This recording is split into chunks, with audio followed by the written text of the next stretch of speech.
Hello, everybody. Is there anybody in there?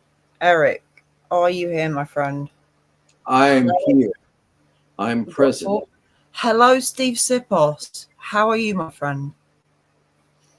Eric, Oh, you have comment. got you have got some tapes for us today, haven't you?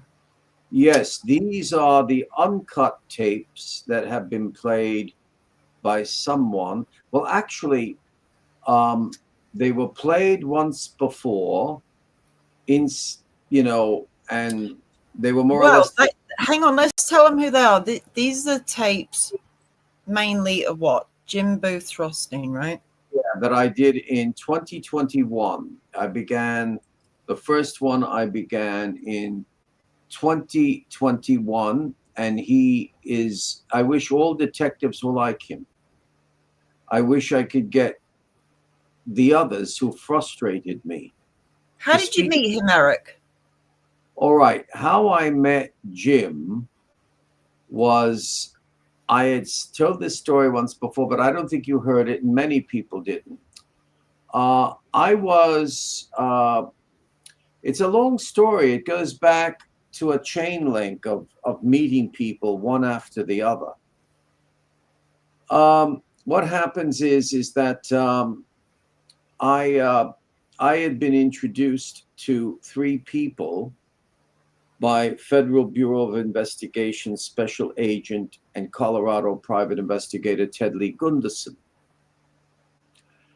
and he said, and I had been introduced to Federal Bureau of Investigation Special Agent Gunderson by Hank Chinotti, who had met him when he was doing what the Son of Sam case. One of the times he was present, he met Gunderson with Terry, I think, or maybe he was alone.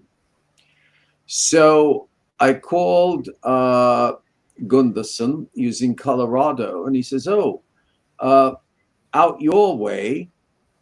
In other words, in New York, there's three people you should get in touch with because you know they're good to be connected with. And he gave me the number of the Pickering brothers, Clayton and Sean, and I've become the best of friends with them. Very, very loyal people. And and then he gave me the number of a fellow in New Jersey, Dr. Bob Thorne, a physician who was an expert on the human skeletal and physiognomy. And in fact, Dr. Thorne died earlier this year.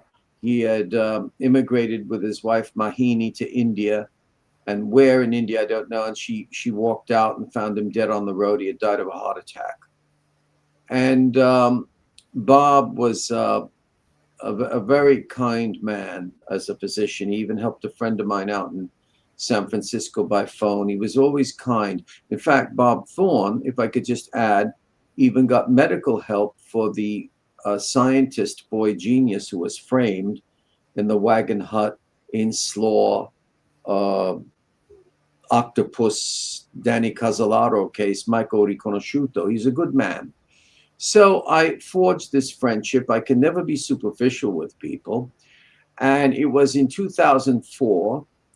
I was alone. My parents had died within 3 months of each other. And I said, well, I have no choice but to lock up everything in England. I don't want to lose this place. And it hurt me. You know, I had my career. I just didn't know what to do.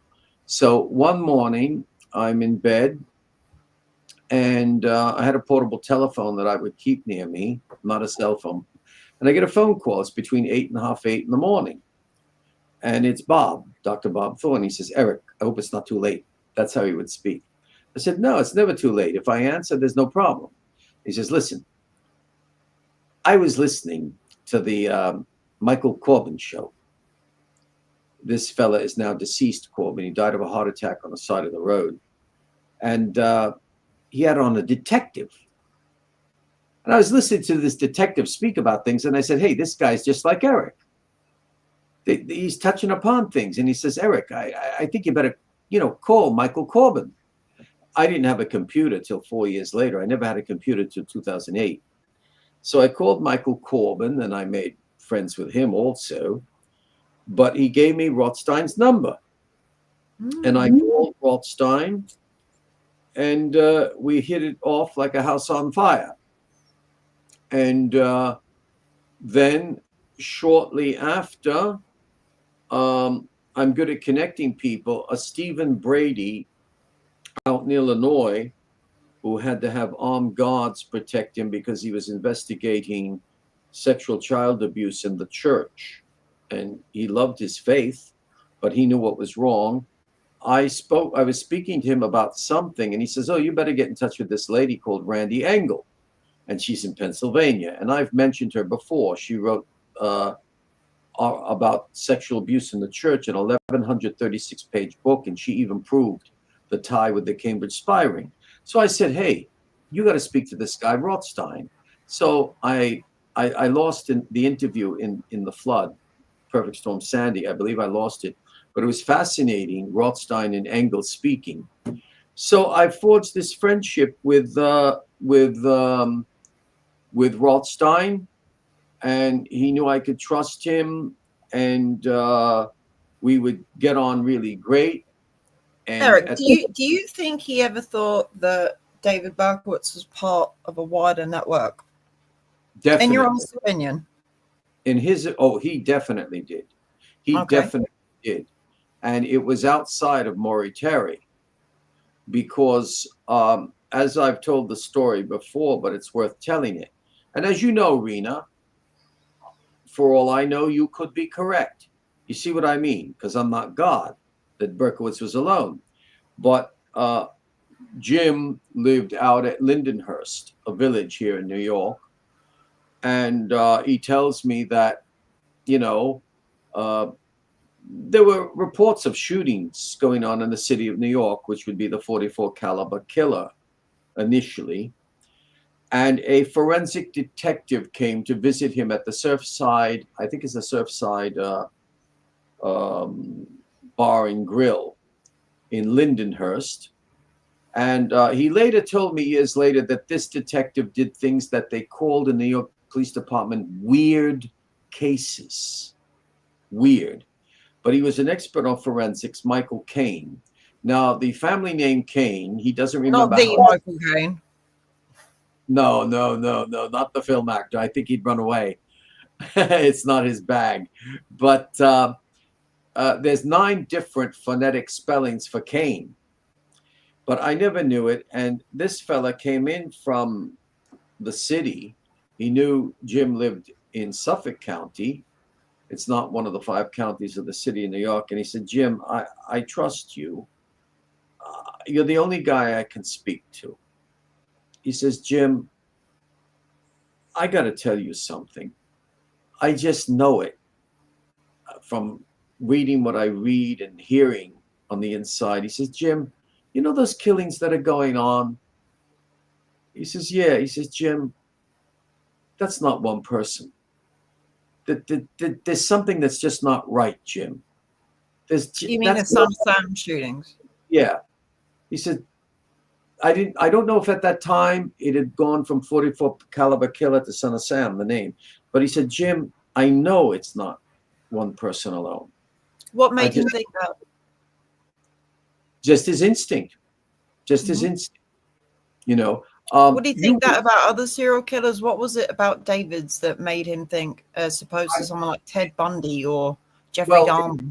It didn't go into that. It wasn't as if it was like a scientific discussion.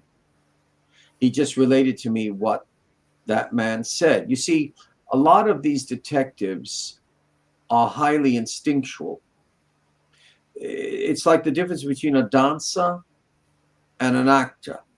An actor will most of the time analyze and everything. And I'm not saying a dancer doesn't have a mind, but they're instinctual. I had 2 dancers in my theater company with a play we developed.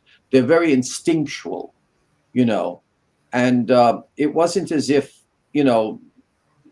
anybody said, "Well, what about Ted Bundy? What about this one or that one?" You see what I mean? It was specifically that.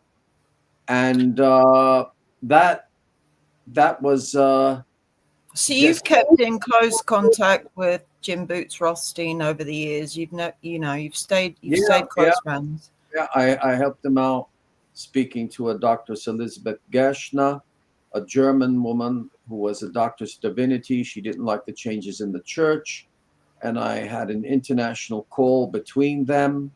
I didn't monitor that call, and as I legally can in New York for cultural reasons. But he called me back. He says, "Can you put me in touch with her?"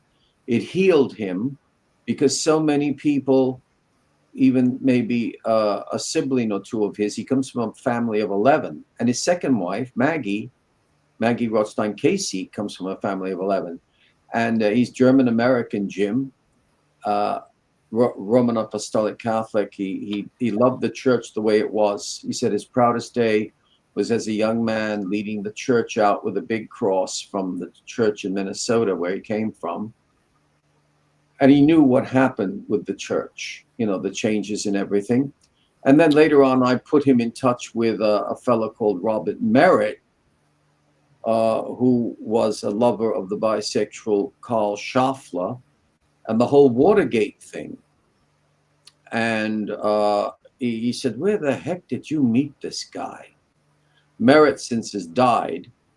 And I had called Merritt because they said, "Oh, he lives in the Bronx. I might as well give this guy a call." And I said, "Look, you got to know this guy, Rothstein." So I connect people. But I also, as Sean Pickering said, he said, "What's good about you is that you go after people. You will call the source, and, you're like an author. Find out where the author is. Call them. Speak with them." And of course. Well, Eric, why don't you put me out of my suspense and start playing one of these many recordings you have? Okay, well, we'll start with the first one. It's and you could say stop, I want to ask something. It doesn't have to be just. And tell the viewers what is the date of this tape. Okay, now I decided Jim doesn't care, and I wish all law enforcement people were like him. He's out in the open. He doesn't believe in secrets or anything. This is November 12th, 2021. And the subject was about a vile pederast who even worked, I think, in Westchester County at a children's home or place. Okay. Marvin Hughes. And with Marvin Hughes, Jim brings in a brother Tom Falco, somebody who wanted to be a priest. And you will hear the story. And it's very, you can stop it when you want it. I will stop it because there's things that are brought out here that are very interesting about the contacts that law enforcement people have, which are sometimes with Is there any talk of David in this clip, or? I don't know, but David Berkowitz will be brought up in the following clips. But I think it's best as a sequel that we listen to everything in sequence. Okay. So it's ready when you are, Eric. Okay, so here it is. This I titled Marvin Hughes plus Brother Tom Falco and more. Okay, and so here we go. By telephone. Mm-hmm. And when you want to stop, you tell me to make a point. Mm-hmm.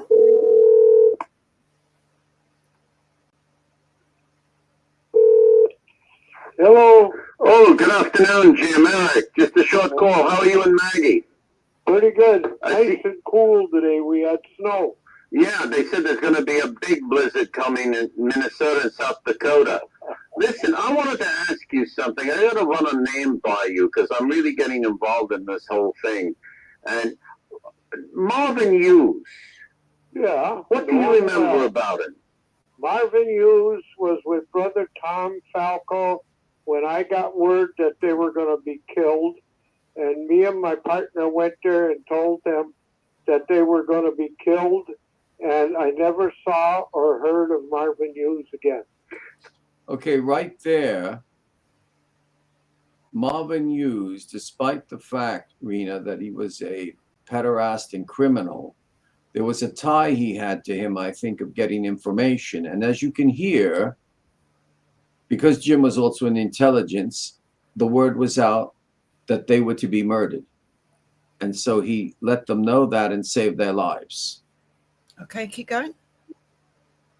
So Marvin Hughes was going to be murdered with a fellow called Brother Falco. Tom Falco. Tom Falco, not brother, Tom Falco. Brother Tom Falco. And was he a religious? Yes, he was a brother. People say he wasn't. I verified he was. But he was also somebody. He was also at the Stonewall, and he's the one that was chanting, "Go get 'em, girls." But Brother Tom was also involved. He was Anastasia's nephew, but he was involved somehow with the shadow government, because every time something happened where Brother Tom was involved, it was big time shit. So Brother Tom Falco was a religious. He was, I take it, a Roman Apostolic Catholic. Yeah. But he didn't get to be a brother till years later. He tried to be a priest and was raped. Right. But when you knew him, he was a brother. No, I only got to know him as a brother years later. Oh, but when you warned him and Marvin Hughes they were going to be murdered, he was just Mr. Tom Falco. Yeah. Somebody. We knew he was somebody high level because he was involved in Egypt. He was captured, and then he was in South Africa. Fantastic. And he was also the guy that blew the lid on the CIA running drugs in Key West, Florida. Really? Oh, yeah. Have they written about him? The only one that's said anything about him is me. And then he was with Father Dooling in California, where Dooling was the guy for the church laundering the drug money for the government. For which government? The American government or Vatican City? Dooling, and Dooling, is that Dooling? Yeah. My God, Father Dooling in California. Do you know where in California? Oh, what was it yet? Yeah, I do. I can't think of it. That's all right. So Tom Falco, you met him when he was a brother years later, was the nephew of Anastasia, the mafioso. Yeah. And he was involved in everything. My God! And Marvin Hughes, what was his background? Do you know anything more about him? Like you do about? He was a black pedophile. Right. Now, was it girls or was he pederast boys? Boys. He'd do girls too, but mostly boys. So he was a bisexual pedophile pederast. And was he? Let me tell you, wasn't Marvin Hughes involved with a guy in Yonkers called Willie Dunn? Willie Dunn, see, this is where they try to tie stuff together. I knew Willie Dunn very well. I first ran into Willie Dunn on 45th Street. I was also involved with Willie Dunn in Norfolk, Virginia, all this. I knew Willie Dunn very well. He was a black pedophile, too. Yeah, and I take it pederast after boys. Yeah. So I see. Major pimp. Yeah, because I think Maury Terry in a part of your files, Maury Terry, I think, said that David Berkowitz had identified Marvin Hughes with Rose, Seiden, Moore, Steve London, Gary Badger, Walter Vaughn, Tom Ferran, Vincent Clichy. I got the papers right here. Yeah. What happened to Falco? Falco, the last I heard, I used to write him. He was in prison in Florida, and he's the one that got a priest to come and bring me communion just a couple of years ago. But now I haven't heard from him. He might be dead. I'd love to talk with him about the investigations I did in the church, because as a friend, not. Oh, wow. He, Brother Tom, I know him very. In fact, he spent a year or so right here in St. Martin. See, he stopped by here to thank me for saving his life in New York, and then he went to California. But once he got here, he stayed here a while till the cops came looking for him because he wasn't registered as a pedophile. And he was a homosexual also? Well, yeah, he eventually was, yeah. Yeah, because you said he was at Stonewall when the riot happened, and he was saying, "Go get them girls," meaning go after the cops. Yeah, and why did they want to murder him and Hughes? Because there was a group that didn't want him, and we got word. See, when I was working in the underground, I used to find out things like that. Mm-hmm. And I went there and told them too. And like I said, I never saw Marvin Hughes again. And Brother Tom really was taken care of, because when he was here in St. Martin and had to leave, the FBI came to me and said, "Jim, can you stop this Sammy Bender, the mafia guy in Vegas? They're coming here and they're going to kill 4 people in your town for messing with Brother Tom." And I stopped it because they were coming here.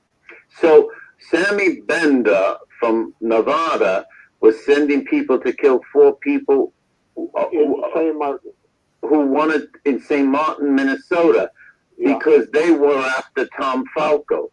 They badmouthed him. Just badmouthed him, and that was serious. Yeah. I suppose that's the tie. Sammy Bender was tied to Anastasia. Well, that was a different angle of it. See, I ran into Sammy Bender when I first got Brother Tom out of prison in California, and he moved to Redwood City. Bender was in charge of protecting Tom. Well, there's the other angle. And you got him out of jail in California. Yeah, they was framed. Right. What did they frame him for? Being a pedophile. And Father Dooling set that up because Brother Tom ratted him out for laundering the drug money. I see. And so so he wasn't a pedophile or a pederast, Falco. He could be, yeah. Yeah. But here's the funny thing. When they went and they arrested him the last time in California, both the prosecutor and defense called me and said, "Who is this guy? Is he tied to the governor? To the government?" And I laughed. I said, "Yeah, why?" He says, "They're going to put him in Stanford Medical Center." See, he had heart trouble. And he said, "Why would they do that if he was just a regular crook?" I said, "Yeah, he works for the government." So Tom Falco went over to the good side. Oh, he always was. He always was, and he just got framed because I guess he would be easy to frame because he was a pederast. Yeah. And a homosexual, perhaps. Yeah. Yeah, but he was raped at the seminary, right? Yeah. Do you know the seminary he was raped at? Oh, I forgot. So Marvin Hughes just disappeared from the scene after you saved his life. Disappeared. Mm-hmm. Yeah. Oh, yeah. And I knew him very well. And Berkowitz can be trusted when he sees the photos of everybody. Yes, because when what's his name, Maury Terry went there with the list. After that is when they tried to kill Berkowitz for talking. Yeah. By the way, you said Berkowitz won't talk in prison. He did speak. He gave interviews on the 50th anniversary of the Son of Sam. Yeah, but I'm talking about talking.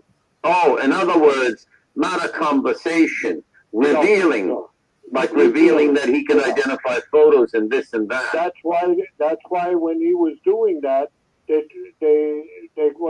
cut him somehow or what? And that was to shut him up. Do you remember how long ago that was that they tried to murder him? I don't know. I could look it up. Well, listen, this is fantastic. Hey, by the way, I did see, you probably forgot. Everybody forgets. I forget, even though I haven't. Gadjushek was identified by Berkowitz. I've been going through the newspaper archives. Only a 7-day free trial. Yeah, he's there. He's on that file you gave. Gadjushek. Oh yeah, it could be. I don't remember all the names. Yeah. Oh no, it's impossible.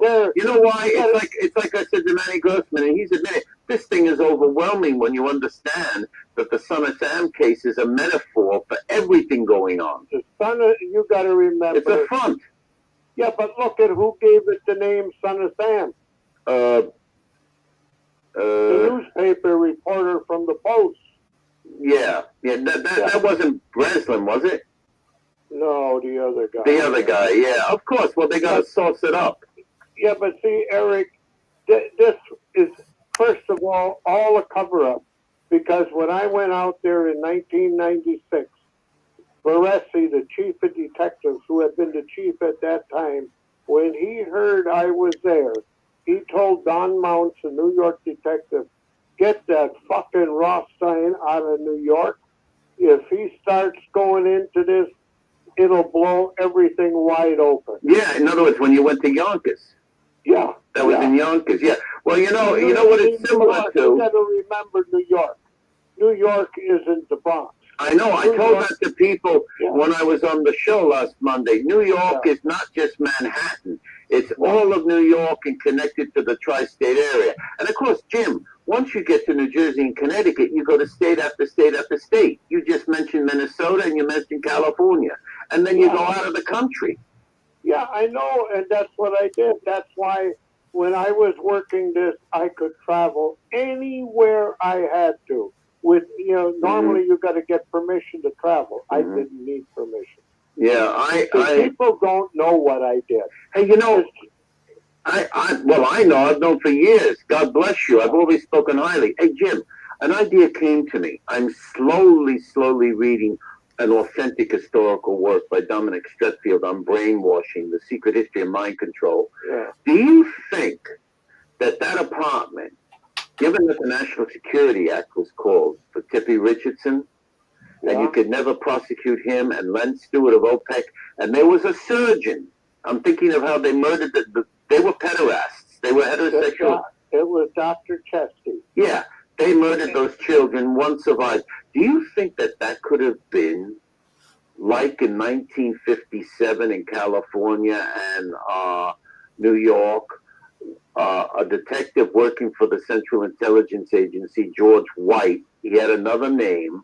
Do you think it could have been a safe house, the way there were safe houses for lysergic acid diethylamide? Well, no. See, Ben Rose was in the hospital, and I verified this. I forget if it was St. Clair's or Roosevelt, but he was in the hospital when this happened, and they used his apartment. That was his apartment where that happened.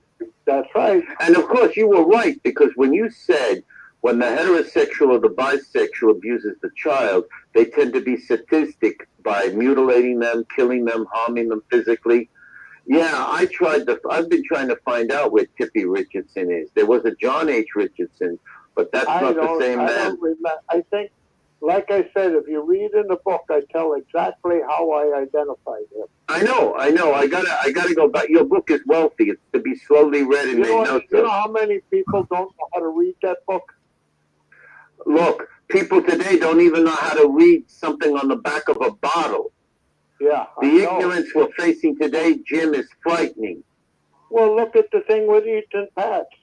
They got all kinds of bullshit about Eaton Pats. There's only one thing that nobody looks at, is that the detective said, Jim, we were told not to talk to you, but they did off the record. And Ben Rose was seen, Quasimodo was seen walking with Pats. Now, I had Ben Rose. Nobody ever knew Ben Rose like I did, because after I arrested him, and there was no record that he was arrested, because we took him to a hotel room, brought a judge in, and arraigned him. I talked to him hundreds of hours where he told me this. Nobody else ever had that. And how I got it, I get called into headquarters to Paul DeLisa's office. And when I walk in there, he turns the radio up, shows me a piece of paper, Dr. Rockefeller, looks like Quasimodo, what was the other thing? Supplies little boys to the United Nations. I nodded. He took the piece of paper, put it in an ashtray, and burnt it. And when the ashes were cool, he crumbled them. Now, why would a boss that big have to do that to get me to take the case? And that there was nothing other than that was ever written. The only thing is he nodded and I nodded. And about 6 months later, I met him in the hallway and he nodded again and I nodded. And then when we were at the State Select Committee on Crime one day, he walked up to me and my partner and thanked us for the fine job we did. That was the only thing that was ever done. How come nobody wants to understand that? And why would that have to happen? Well, because he knew that there was corruption also in the cops. And well, you think we didn't know that? Yeah, but that's why he did. But Tim, that's why he did what he did. I know. That's what that means, that if he didn't burn it and then crumble the ashes, there were people there checking up on him, people looking in. Well, they called him Pope Paul. You know, he was known to be very, very honest. His name was Paul what? Paul Delise. Delise. Yeah. D-A-L-I. D-E-L-I-S-E. In Italian would be Delise. It's in the book. Yeah, it would be Delise in Italian. Delise. Yeah. That's my God. Yeah, it's so frightening. You know, this Gajusek was supposed to have been at the murder of Pats, I think. It was like ritualistic. Yeah, but who said that? Who said that? I gotta find it. Yeah, but I know, but how come I'm the one that knew what this was, and that's not the way it was? Where did they get this shit from? I gotta find it. That's just what someone said. I've gotta find it. But again, I knew these people. You got to remember, I was out there with them every night. No, I know that. I have no doubts about you, Jim. The only reason is that when you know this, when you're doing criminal investigation, right? I'm not a Rothstein or a Canati, but I'm pretty wise. When you do these things, you've even got to take rumors and put them in the back of your head. Well, you believe everything you hear, and you believe nothing you hear unless you prove it. Yeah, that's right. That's why rumors in life I don't believe in. But when it comes to crime, I do. Well, Jim, listen, how are you feeling health-wise before we go? Today, I'm doing pretty good. Listen, whenever you really, really feel relaxed, you can always come on the show. Okay, no, I can't do any of that, at least till after Thanksgiving. Yeah, we'll wait. So, listen, I know what it's like when I can't move, and I'm fighting very hard. Listen, okay, you buddy. give my love to Max. Thank you, my friend. You always have someone here. God bless you. Bye. Bye-bye.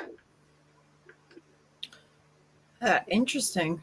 Yeah, I didn't know that that Berkowitz would be mentioned on this one. Eric, you know the one I really want to hear is the Ace Brown one. All right. Do you have anything else to say about this? I thought of you when he mentioned Gajusek because you and I commented back and forth on that man. Yes. Gajusek is a very, very bad man. Yeah, imagine with the National Institutes of Health letterhead, he could adopt 56 children. Who adopts 56 children? There's something else going on. He made it was no hidden secret to him though. He was very, very open about it. We have to be careful with the language we say here. Yeah, we have to be careful. Gajusek, he didn't seem to think anything he was doing was wrong in his eyes. No, it was cultural. In fact, for him, it was just the ethics that even the French intellectuals, not all of them, put forth with the Sexual Liberation Manifesto, nullification of pederasty and pedophilia, just as normal, tiny people, little people, and we are big people, no. But the thing that is dangerous, as I commented to you, is that unfortunately, Rena, the world is so fallen that this is becoming commonplace. Well, I mean, look at what's going on with Prince Andrew at the moment. I mean, my wife and his uncle, great uncle, Lord Mountbatten, was equally. Yeah. Well, with Prince Andrew, that's another story. We don't want to divert to that. Irena and I have different ideas about Prince Andrew, and Alexander Barron sent me a show he did. But we won't get into Prince Andrew now. It would take us off, another road. Yeah, I'm just saying that certain individuals think they're above the law, don't they? Yes, but I don't. There's no proof really of Prince Andrew. There is no proof. No. No, there is no proof, and But he did £12 million is a lot of money to give to somebody. He was ill-advised.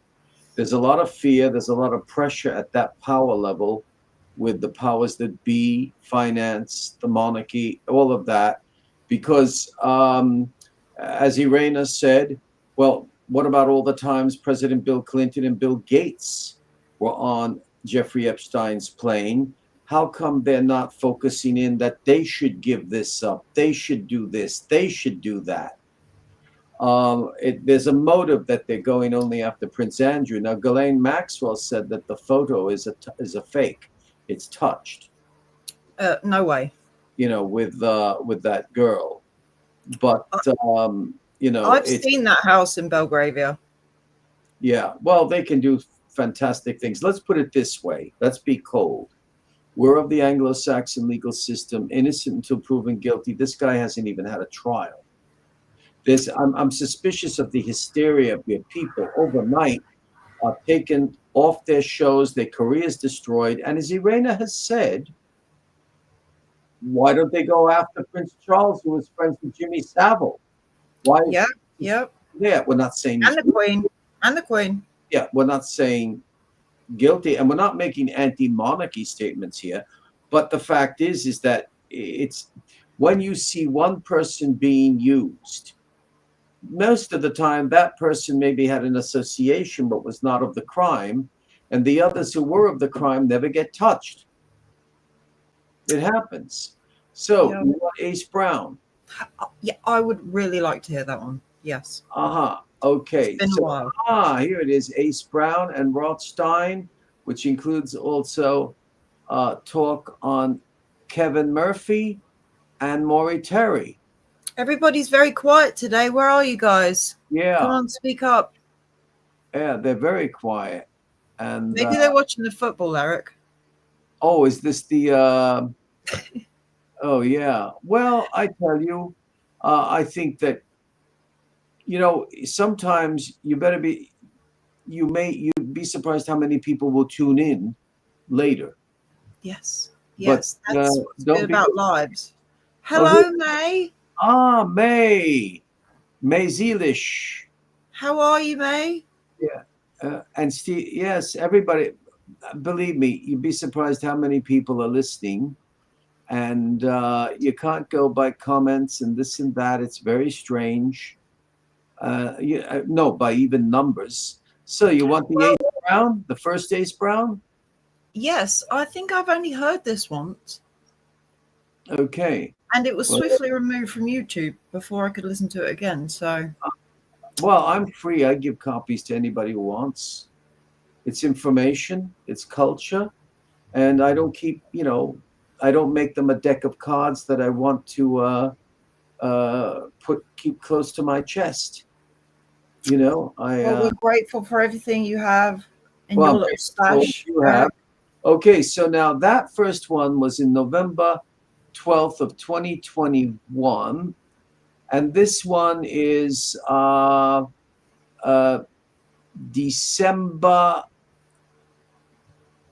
20th, 2021. And it centers around what took place in the city of Yonkers in December of 1996. Okay? Okie dokie. And if you want to interrupt, you interrupt. It's less than half an hour, and we shall see. Now, Rena, I don't know what language might or might not be used. Okay? So it is what it is. Okay, so here we are. Mazish says Lentini mentioned Dr. G at Eton's murder. Yeah, well, that's interesting. I mean, Rothstein, as you can see, discarded that. He said, where the hell did they get that?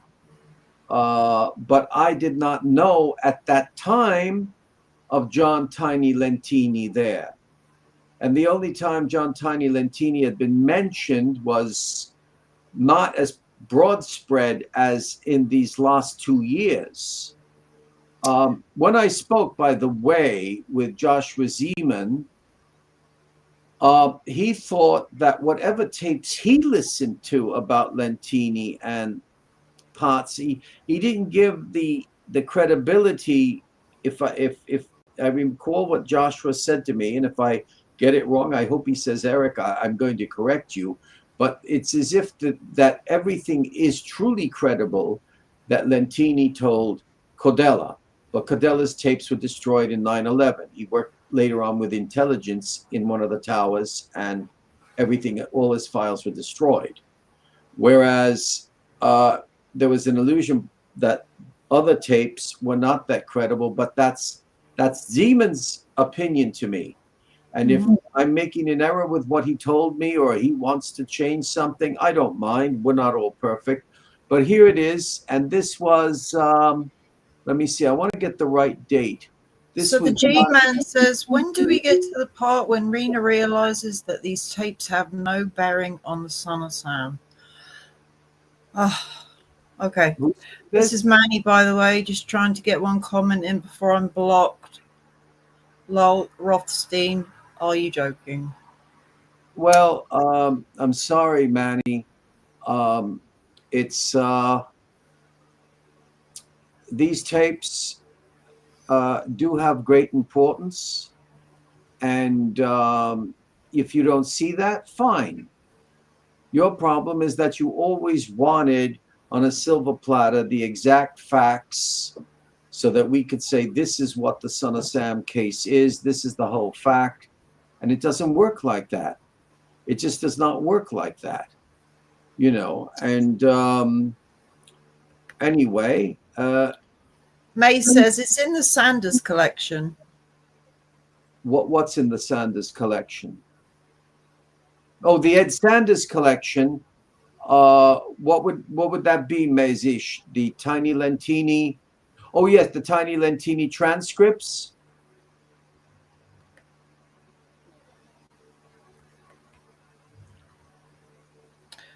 Steve says it's Neo time. Yes, I agree, Steve.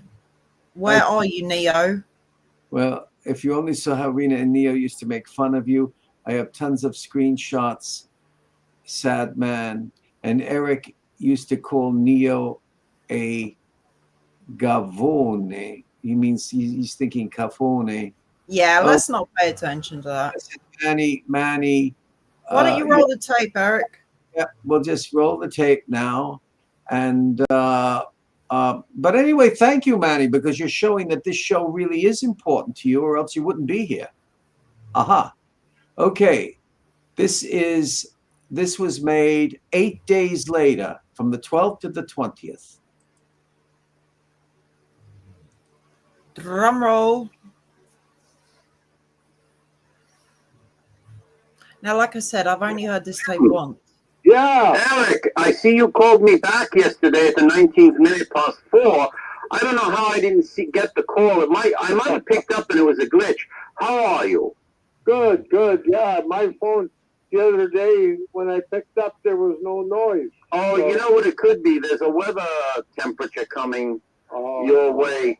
But anyway, listen. How's Maggie and everyone? Good. The weather was nice today. Yeah, I had some very big party conversation with these two scientists. One's involved with psychiatry, and one was an ornithologist, zoologist, studied viruses, and when they heard the name of Daniel Carlton Gajusek, because one was involved with was interested in the Son of Sam case, they called, and they're going to be on the 29th. Jim, I wanted to ask you something here, if we could have some clarification on something. May I?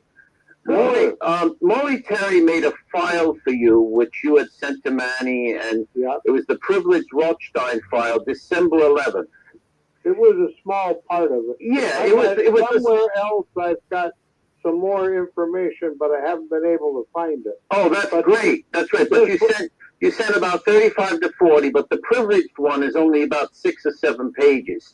It begins with Roy Radin, Christo. Now, and I keep it to myself. Now, the thing is this. You you probably came to New York, I believe, to visit your family, because this is the one that on the other one there's also the photocopies of renting a car from Avis. No. I was brought out there by the Yonkers Police Department. Oh wait, that was in 1996. Yeah. Okay, so you didn't come to visit your son. That was exactly for the young. No.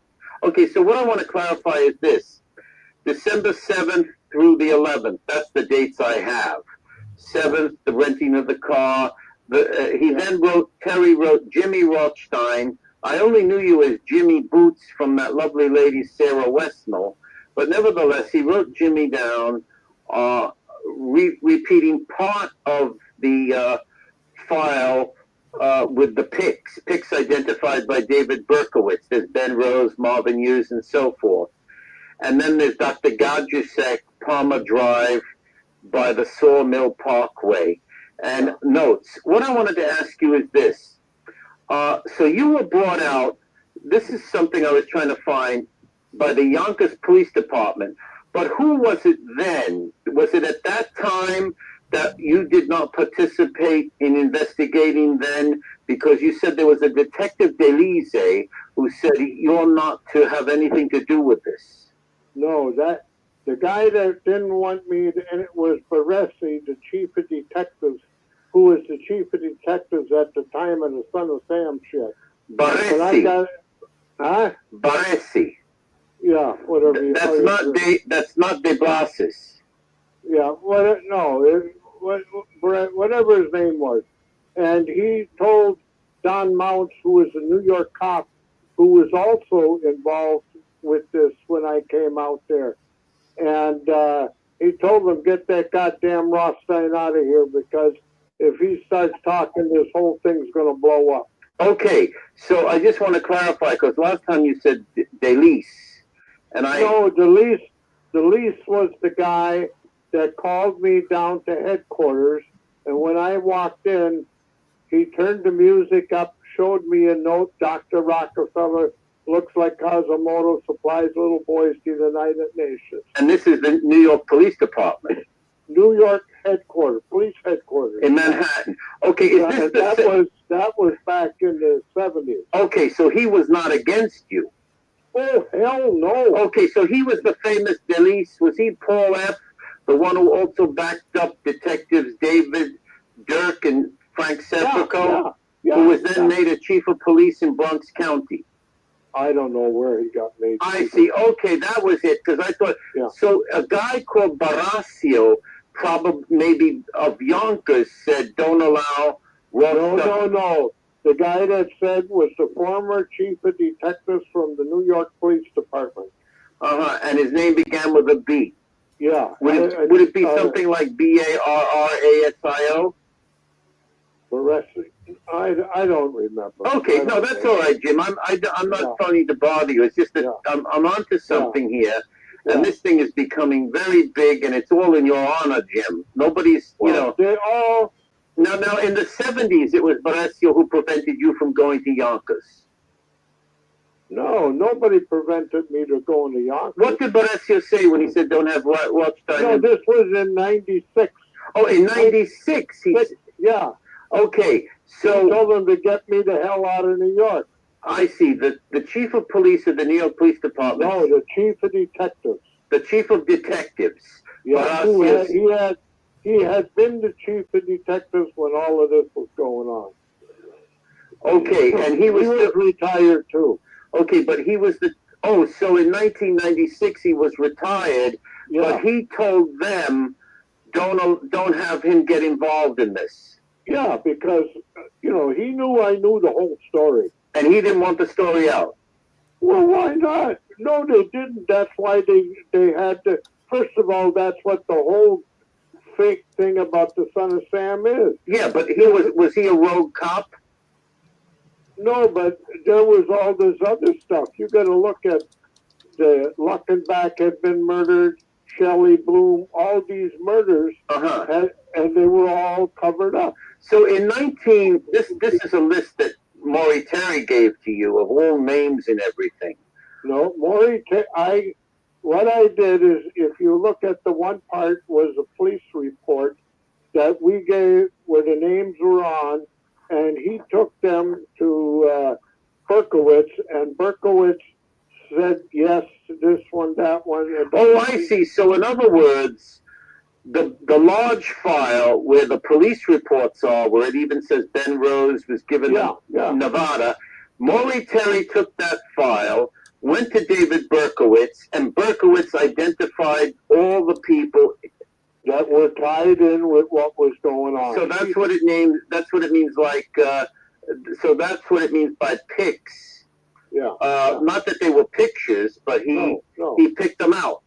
Yeah. Yeah. He picked. See, and that's why he got stabbed, because you don't talk when you're in jail. Okay. And that's when after that he wouldn't talk to Maury. So this police file you sent after you left the police department. Well, the whole thing with Maury Terry was after I was off the police department. So therefore, he interviewed Berkowitz, and then he wrote this report for you with all the names separate. Yeah. I see. And tell me, did Maury Terry interview Ace Brown? Oh, yeah, he was right there. When I got up there, he was there with Ace Brown, with Murphy, and me. So you interviewed Ace Brown with Detective Murphy and Terry? They were not there. I was with him alone, and I had a microphone on me. So you interviewed Ace Brown? Yeah. Oh, yeah. And, Wait, it wasn't Maury Terry and Murphy. It was you alone. It was me alone because I was wearing a microphone that was transmitting everything I said, and they were taping it. Ah, so from where you were at Ace Brown's, was it his home? Yeah. So you were at his home in Yonkers. Yeah. And they were outside being able to receive the transmission. Yeah. So Murphy and Terry received the transmission. And did Murphy and Terry ever individually interview Ace Brown? Sure. Oh, yeah. I don't hold me to it, but I'm almost positive. Yeah. Okay. Now, this is the thing, because you're the star of this whole thing, and Jim, I would never exploit you. This is becoming big, and even there's a very strange event that subsequently took place. But what I want to understand is this. So how long did your interview with Ace Brown last? Oh, an hour or two.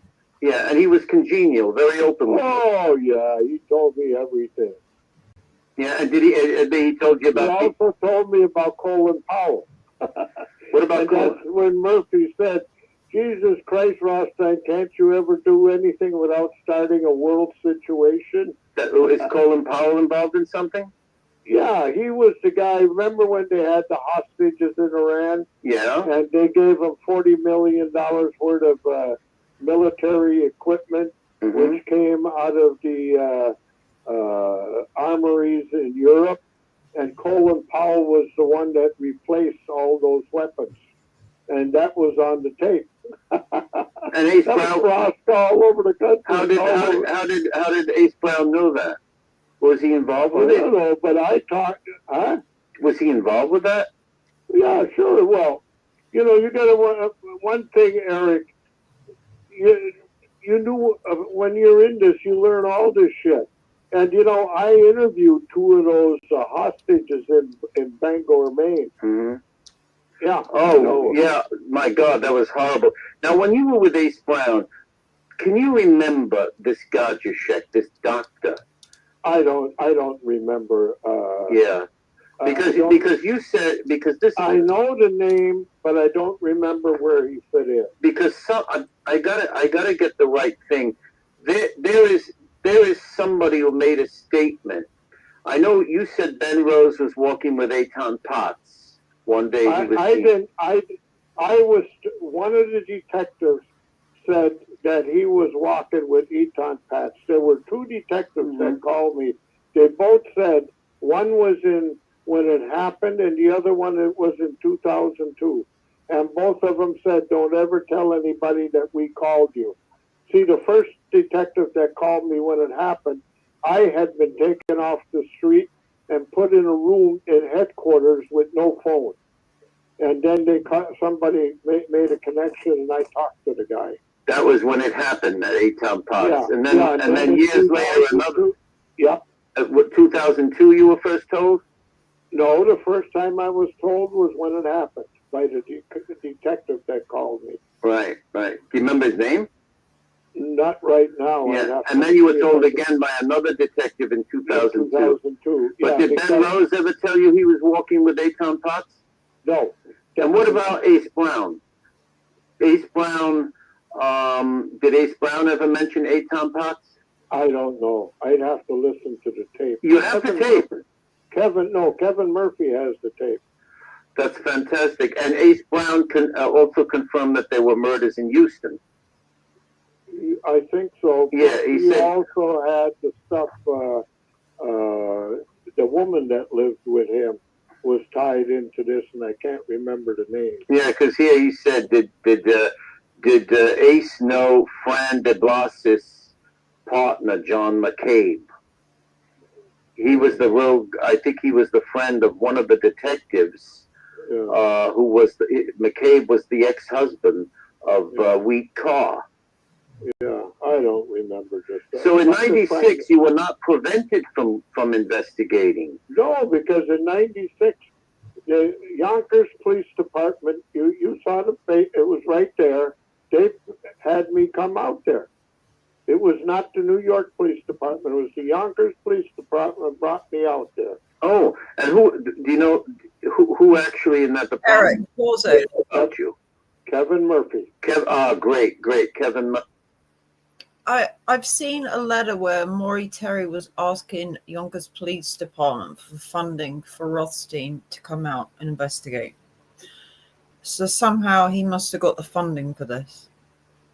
I didn't know of that letter by Terry, but I do have to make a correction. People make mistakes. Rothstein is right about they don't like somebody in jail if they know you're talking and ratting, but it wasn't. Berkowitz was not attacked. The attempted murder on Berkowitz was not after Maury Terry showed him the list. Showing him the list came years later. Yes. Yeah, David was attacked in, I think it's June 79?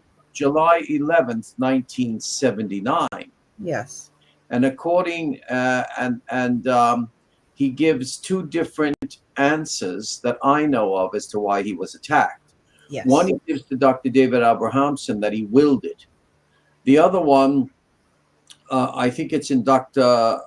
Michael Caparelli's book. He tells him that, it was something about, I don't know. A man trying to make a name for himself. Yeah. Well, I don't know if that's there, but something about the dogs and the demons and something, but who knows? You never know. But I mean, he could have killed him. He went near the jugular vein, but I don't think he was somebody in prison. There's been many opportunities for David to be attacked over the years, and I don't think. I don't think. I would have to disagree with Jim that I don't think Berkowitz ran a risk. No. Of that, and of course, nobody knows everything. Not Jim or any of us. But as May Zish has said, the minutes, I think she said, of Tiny Lentini are in the Ed Sanders collection. There's a lot of stuff that Ed Sanders has that came from Maury Terry, an immense amount. And, there's tons of stuff there. And I think either she told me, it might have been her or somebody else, that Ed Sanders actually got sick listening to the tapes or even reading the transcript of what Lentini was saying. Yes. But but nevertheless, carry on, Eric, my friend. Okay, yeah. The what you'll notice is also I always joke when I'm interviewing Jim, it's like I'm a cowboy on a Boston Bronco in a rodeo. I have to keep pushing it back. The very last interview is coherent. It's like a discussion between you and I. And I'm not knocking Jim, but even Chinotti was like that, and many detectives are like that. They're all over the place, some of them. Others speak as we do. There's another correction I have to make. You have to remember, at this time, Jim was starting to get weak. Okay? He was not far off from having weaknesses in his body. He had never been in hospital. He was born at home, and then eventually a stroke, and then more recently successive strokes from which he's recovered. So, and also when he says, I don't remember, I can't remember, he, in one of the interviews, he says, and he also wrote this in his book, and he said it to me privately on the phone, I want to forget all of this. I don't want to remember it. But he would get dragged back in, especially in Minnesota when he tried to have organizations to stop the child trafficking, because it's very morbid and it plays upon the mind. He went into places where he saw things taking place that you wouldn't believe, that not even the wildest imagination could think. He saw people doing things to each other when he was investigating certain sex places and everything. So he really wanted to forget a lot, but not that he was forgetful. He did get the name wrong of the chief of detectives, though, which later on he corrected. It was Borelli. It was Okay, yeah, I figured that. Yeah. It was Borelli, not Barisi. Okay, here we go now. Let me start this again. It's not. Yeah. So Kevin Murphy has your interview that was transmitted to him and Terry. He's got everything. He's got everything. Oh, good. And so I think there's probably a lot on that tape. Oh, by yeah, Ace all Brown. kinds of shit. Yeah, I don't remember all of it. Yeah, But- well, I would. That's a very good lead, because Murphy's still alive. They say. I think Yeah, but he's not doing very good. I still talk to him, pretty regularly. God, it would be good to get to hear that tape. Listen, Yeah, but- that guy. So that's all that. Now, Ace Brown, was he involved with Berkowitz in killing people, or was he of another cult? No. He was a pimp, pedophile, Pederast and all of that. Yeah. Right. And Marvin Hughes, any reports when he did other things after you saved his life with Brother Tom Falco? He was never heard or seen again. Okay. I might have information. I'll let you know about this guy. But your friend Joe Kistner called me. Oh, yeah. He said he was going. We had a long conversation. Oh, yeah. And, He's coming here Monday. Yeah, well, I think everything is interconnected. This is one thing, okay? This is in confidence, all right? Because I'm going to phone him again Wednesday. Please, Jim. He said that Carl Denaro wanted to telephone me. Yeah. Now, Carl Denaro was working with Manny Grossman. Oh, yeah? And he didn't like Jason Goodman, a very efficient man. Yeah. Very efficient. And for some reason, he's turned against Manny Grossman. Yeah. And then a man working, who was the husband of a girl working with Denaro. This is not, please don't tell Kistner this. No, I'm not going to say anything. Threatened Manny Grossman. And this man is a relative of the man that Terry suspected of being the getaway driver, only described by his Christian name, Richie, called Richard Sperazzo. So, how clean is Denaro? Was Denaro, do you think, really shot by the cult? Or is there something to be careful of? I have no idea. Would you be careful of this guy? I'm always careful. That's why I've got a 12-gauge shotgun loaded with 00 buckshot. What do you make of that guy threatening Grossman's life? Well, it happens all the time. Yeah. I mean, that's part of life. I know. So, boy, that's great information about Ace Brown. You were the guy who interviewed him. That's fantastic. I And know all these people. I've told you, like Skull Murphy, him and them, all these guys that were victims turned pedophiles, pimps and stuff, once they would meet me, and like Skull Murphy said, when I met an honest cop with integrity, I knew I could talk. And they told me everything because, you know, they were victims. Yeah. Nobody understands that these guys were victims. Of course, but it doesn't justify their pederasty. Well, does it or doesn't it? It doesn't. Think about it. Think about it. But how many people, Jim, have been abused by children and they don't go rape other children? Yeah, but that don't mean that. What about the guy I had that killed 6 people or 7 people, and everyone he killed, he put a votive candle there. And when I got to him, you know, he said, "I'm not going to admit to 7 murders, but you don't have to look any further." What had happened was they had all raped this kid when he was 11, 12. Oh, that's different. They did well. Yeah, but that Skull Murphy was raped. You know, they were. Eric, pause it. No, I have compassion for the. Is this where it gets a bit graphic, if I remember? Let me see. Well, graphic. No, it's kind of like a debate between him and me, where I don't, that just because somebody is harmed, and when they grow up, they do the same harm against someone else, I don't buy it. A lot of people are harmed and they don't commit those crimes. And what about the innocent person who suffers? Now, I just want to intervene something. This is 2021, and I did not know as many people then in our community as I do now. And there was a lot of manipulation about people that I'm friendly with now, and I did not know. And Carl Denaro is a great guy, but I didn't know what was going on there. You see what I mean? At that time. So I said, gee, what do you think of this guy? You know, I knew very, very little about Carl Denaro except that he had been shot. So if Carl's listening in, that was 2021, Carl. It's not today. And you and I have even spoken on the phone, Carl, and everything. And I think you know where this comes from, Carl. So there's no need to explain it. But, you know. You don't still feel that way? Of course not. Of course not. He gave me his electronic mail address.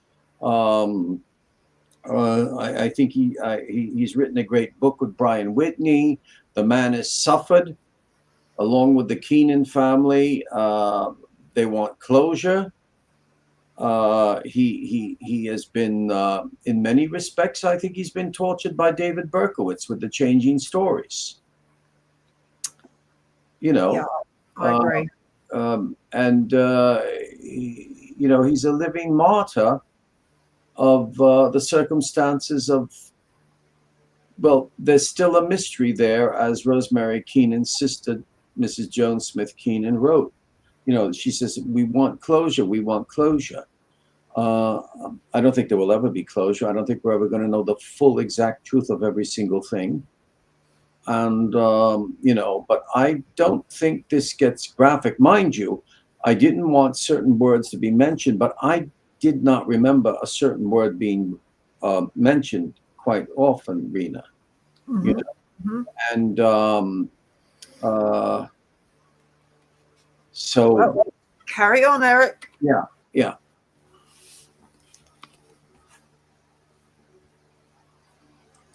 What happened to them? I have compassion. I just don't have compassion when they go to rape children. Yeah, but you know, this is where the problem comes in. You know, when I got to it's like I said, 3 weeks after I got appointed to work in the hookers and stuff, I realized that all the stuff we had was bullshit. And, you know, to this day yet, they don't want to hear the truth. No, nobody wants the truth. They don't want the truth about this pandemic, the vaccine, nothing. They don't want any truth. People are comfortable. They don't like to be uncomfortable. But when it's like, how could I get Tina Diamond to come out of a catatonic state after 2 months, walk into a nut house Mhm. and just talk to her, and all of a sudden she came and started talking to me. Mhm. And that shrink and Harold Laswell, you know who he was, right? The Freudian scientist, shrink. He could not figure out how I had come to the point where I could get people like that could talk. The shrink. Well, that's not John Rubinstein.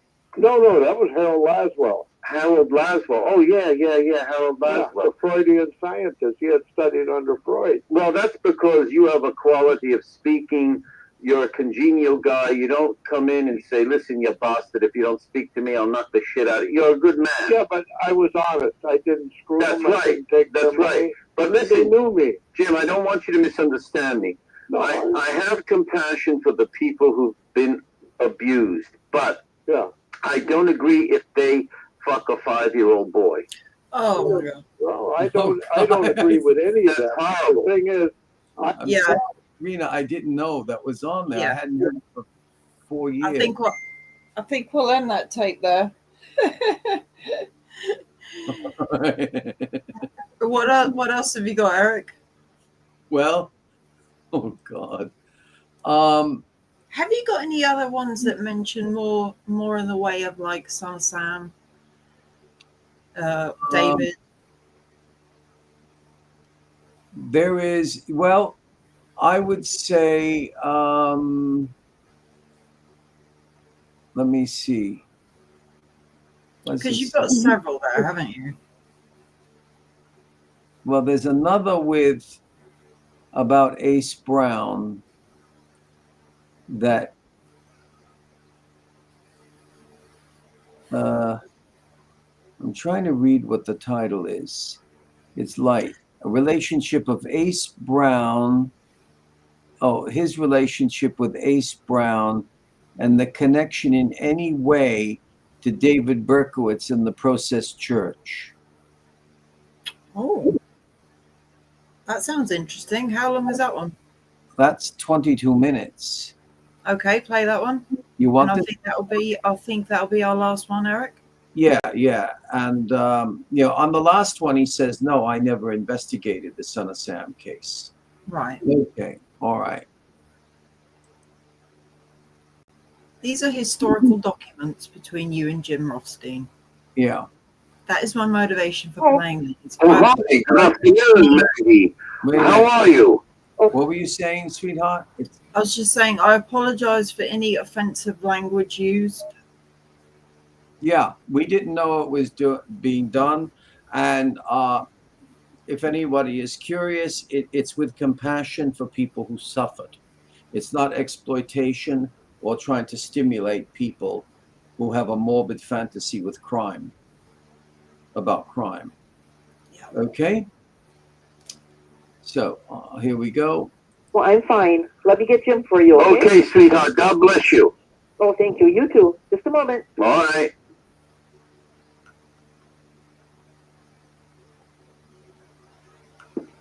hello, Eric. Hello, my dear friend. I couldn't call yesterday. I was overwhelmed.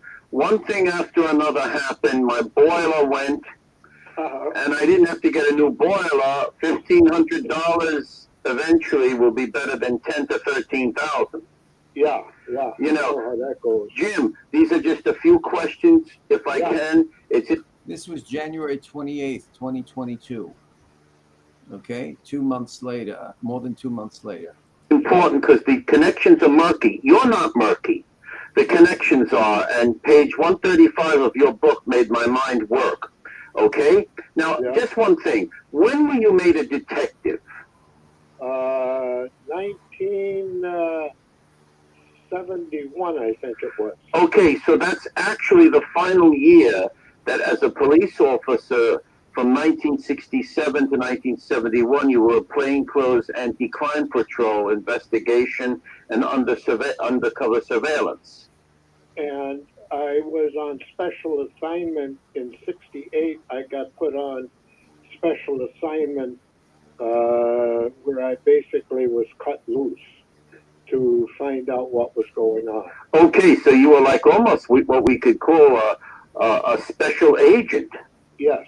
Okay, yes. good. I was on special assignment. And I'll give you an example.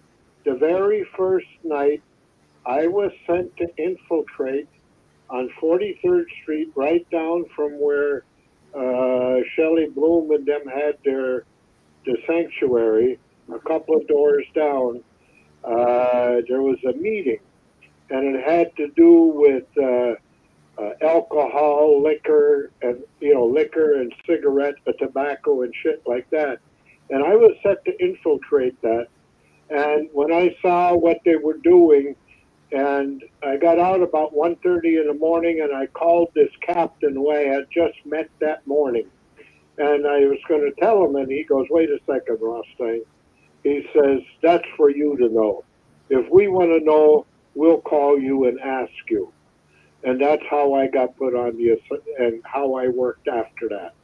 I see. So in other words, they knew that they were sending you to do something. You were on assignment, but you wanted to give them the information you received. You were like a file cabinet for them, that when they needed the information, okay, there good. you go. That was everything I did after that. And I sometimes was on assignment, and yet I would do 8 hours of work on one thing, and then I'd go do 8 hours on another thing. Now, was Shelley Bloom, he was a gangster, right?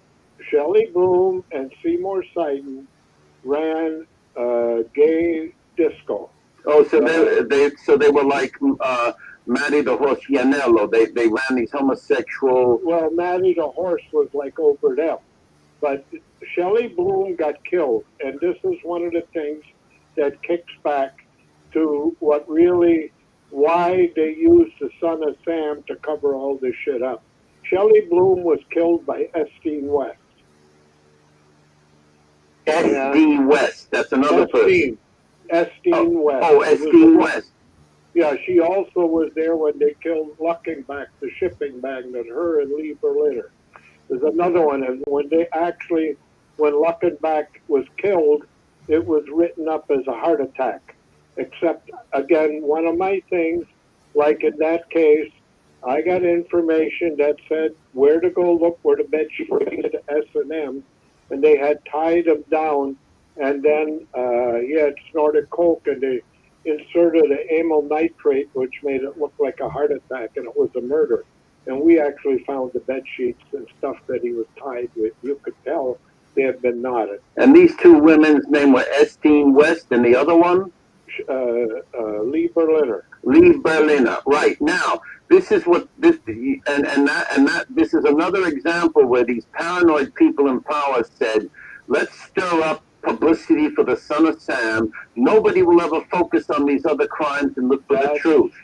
That's right. Okay. And the thing is, where my difference came in, my job was to find out what was going on. Right. And you were the right person. Now, I want to ask you this. Therefore, 1969, you are this special agent for the police.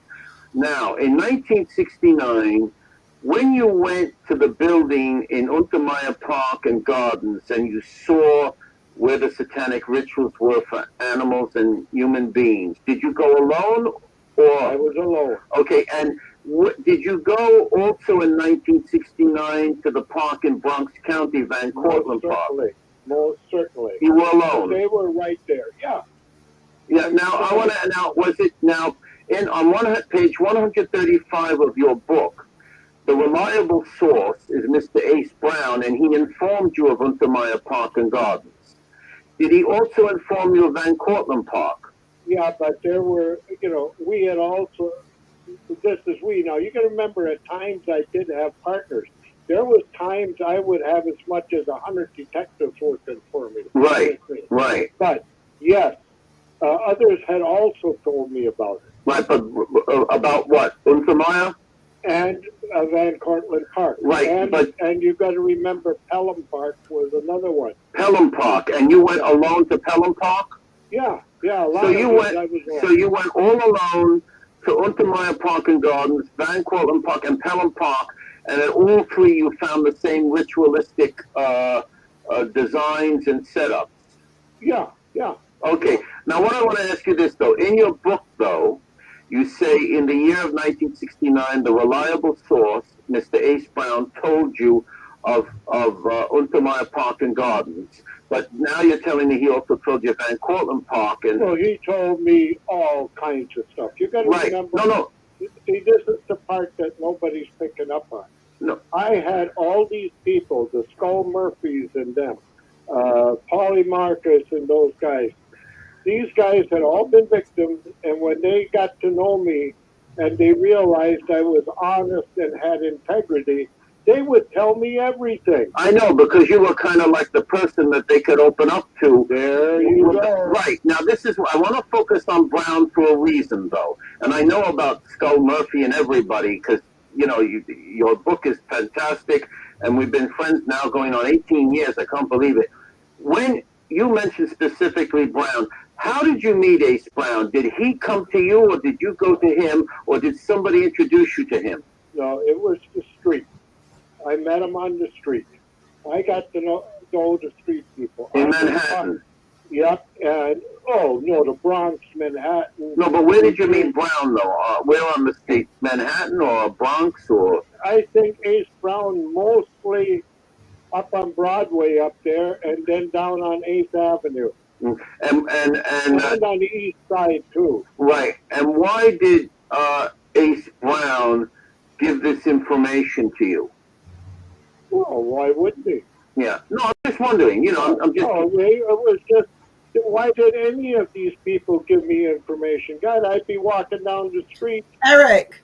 They'd pull me over and tell me something. Because you were the guy they could trust. Yeah. May is here. Hello, May.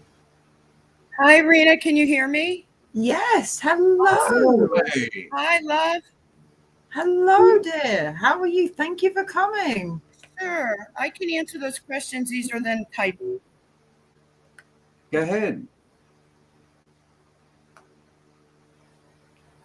What do you know, May? What do you know?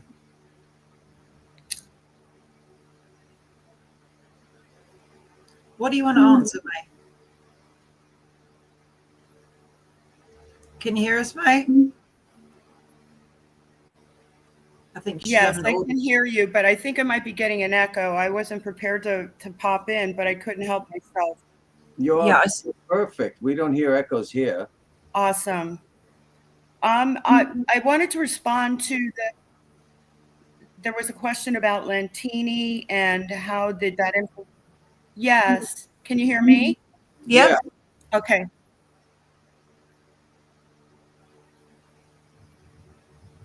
You wanted to respond about Lantini? Maybe she's speaking and we can't hear her now. Is Tiny Lantini still alive, Eric? No, he died. When did he die? I don't have the exact date. Lantini died during the pandemic. Oh, did he really? Wow. Yes. Do you know a lot about him, May? Yeah, from what I read at the Sanders collection,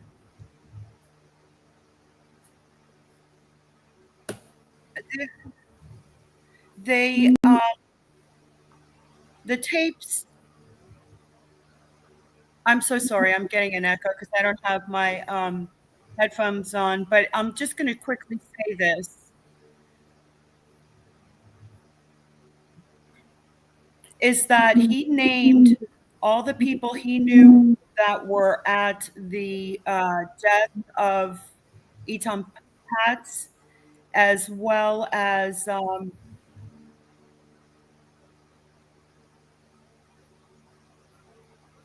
Ginger Nichols says you probably have to turn off the volume of your show and she won't hear the echo. I don't quite technically know who has to do what. And you guys can hear me, yes? Yes. Yeah, we can hear you fine, May. Okay, I can't hear you, but that's okay. I'm just going to talk. I can see when you're speaking.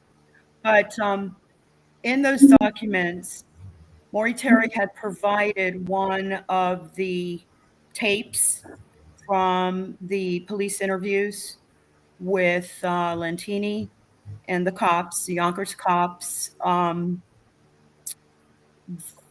And it basically, he said who was there, what they did, how many people were there, the fact that he was um, a pedophile himself.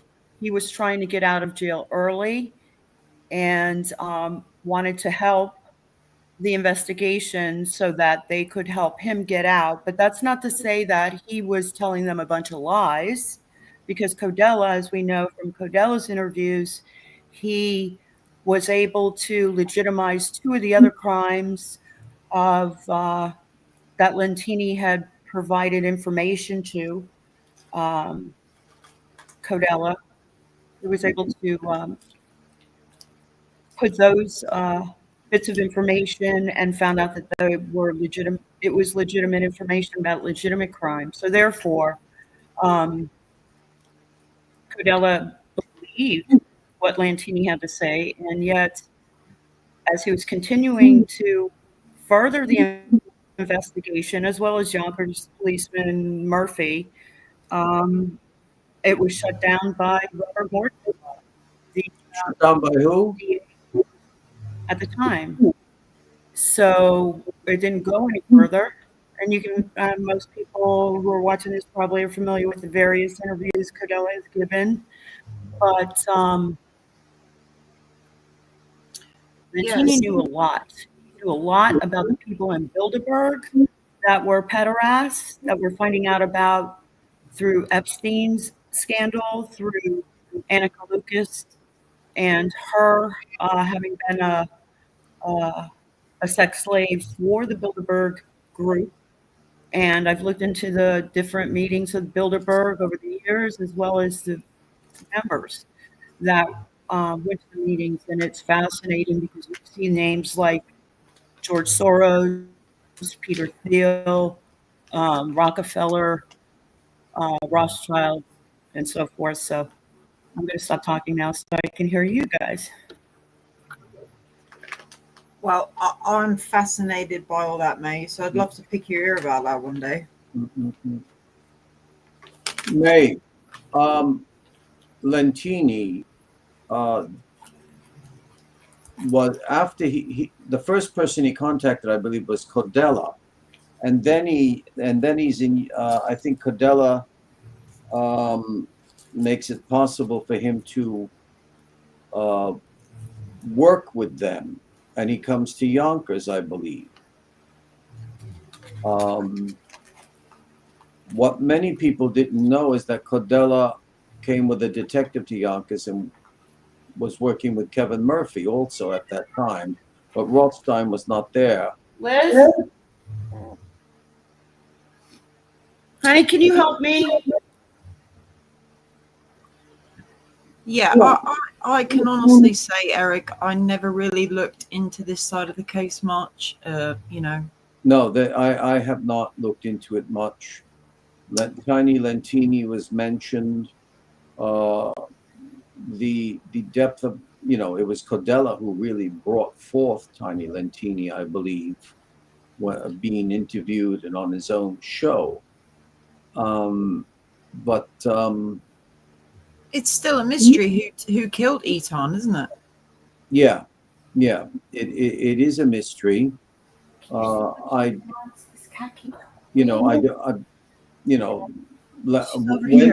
he told Codella that the boy was brought out on a stage, but at that moment he left, so therefore not to be associated with a homicide. But it seems that I don't know if Lentini ever mentions Ben Rose. Now remind me the background of Ben Rose again. Ben Rose was very wealthy. His father's name, I think, might have been Fred Rose. They ran the Edlick Pharmacy, a famous pharmacy in Manhattan. And his nickname was Dr. Rockefeller because of his wealth. But he was a true hunchback. And he did have a hunchback. And that's why the underworld called him Quasimodo after the Hunchback of Notre Dame. And he was Stood out then. Yeah, he was probably a pederast, and he, with Of another course. woman, would even provide children at one time or other to the United Nations. But he became a major informant of Rothstein's. And the psychology of informants is very interesting because you have it basically also shows a flaw, in my opinion, with law enforcement science, because you're getting information from somebody who's as vile and despicable as the ones you're after and you want to apprehend. Well, Neo's joined us. Hello, Neo. Good afternoon. Good night, actually. Good evening. You Yeah. finally made it. Whatever it is at where you're at. Mm-hmm. And Finally made it, Neo.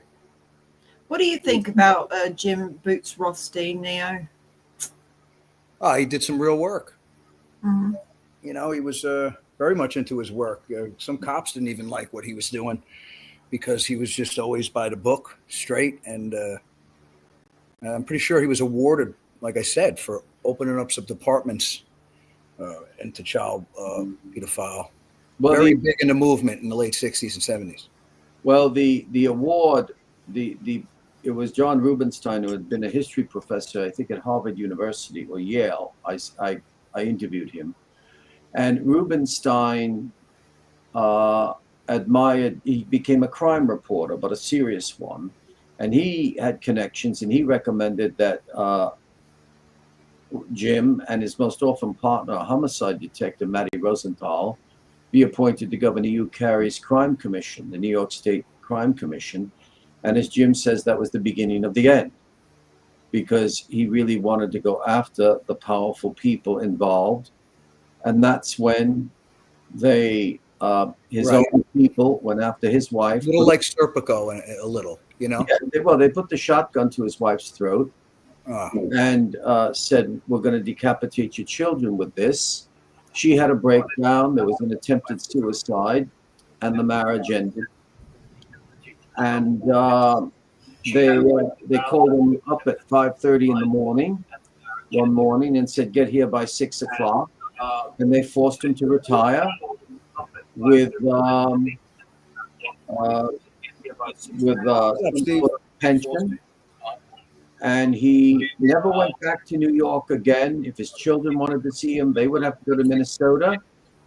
But he did live in Maine for a while. And I think it was when he was up in Maine that Yonkers and Kevin Murphy got in touch with him. Who the exact one who got in touch with him was, I do not know.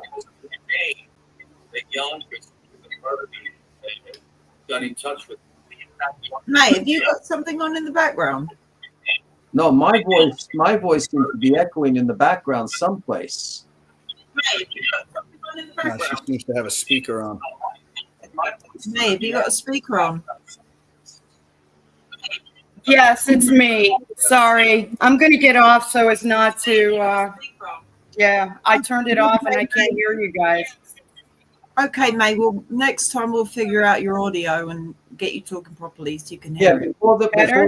Before the show, we'll figure it out. Thanks for coming, Okay, man. now I'll come in more prepared next time and answer your questions gladly. That's quite all right. That's quite all right. And before off air, we'll help you set things up and test. So, What is Neo? What is your impression of what Jim Boots Rothstein come up with during his investigation into satanic cults in Yonkers? Well, if you heard his tape, right? You guys were listening to his tape. Yeah. Yeah, we've heard a few.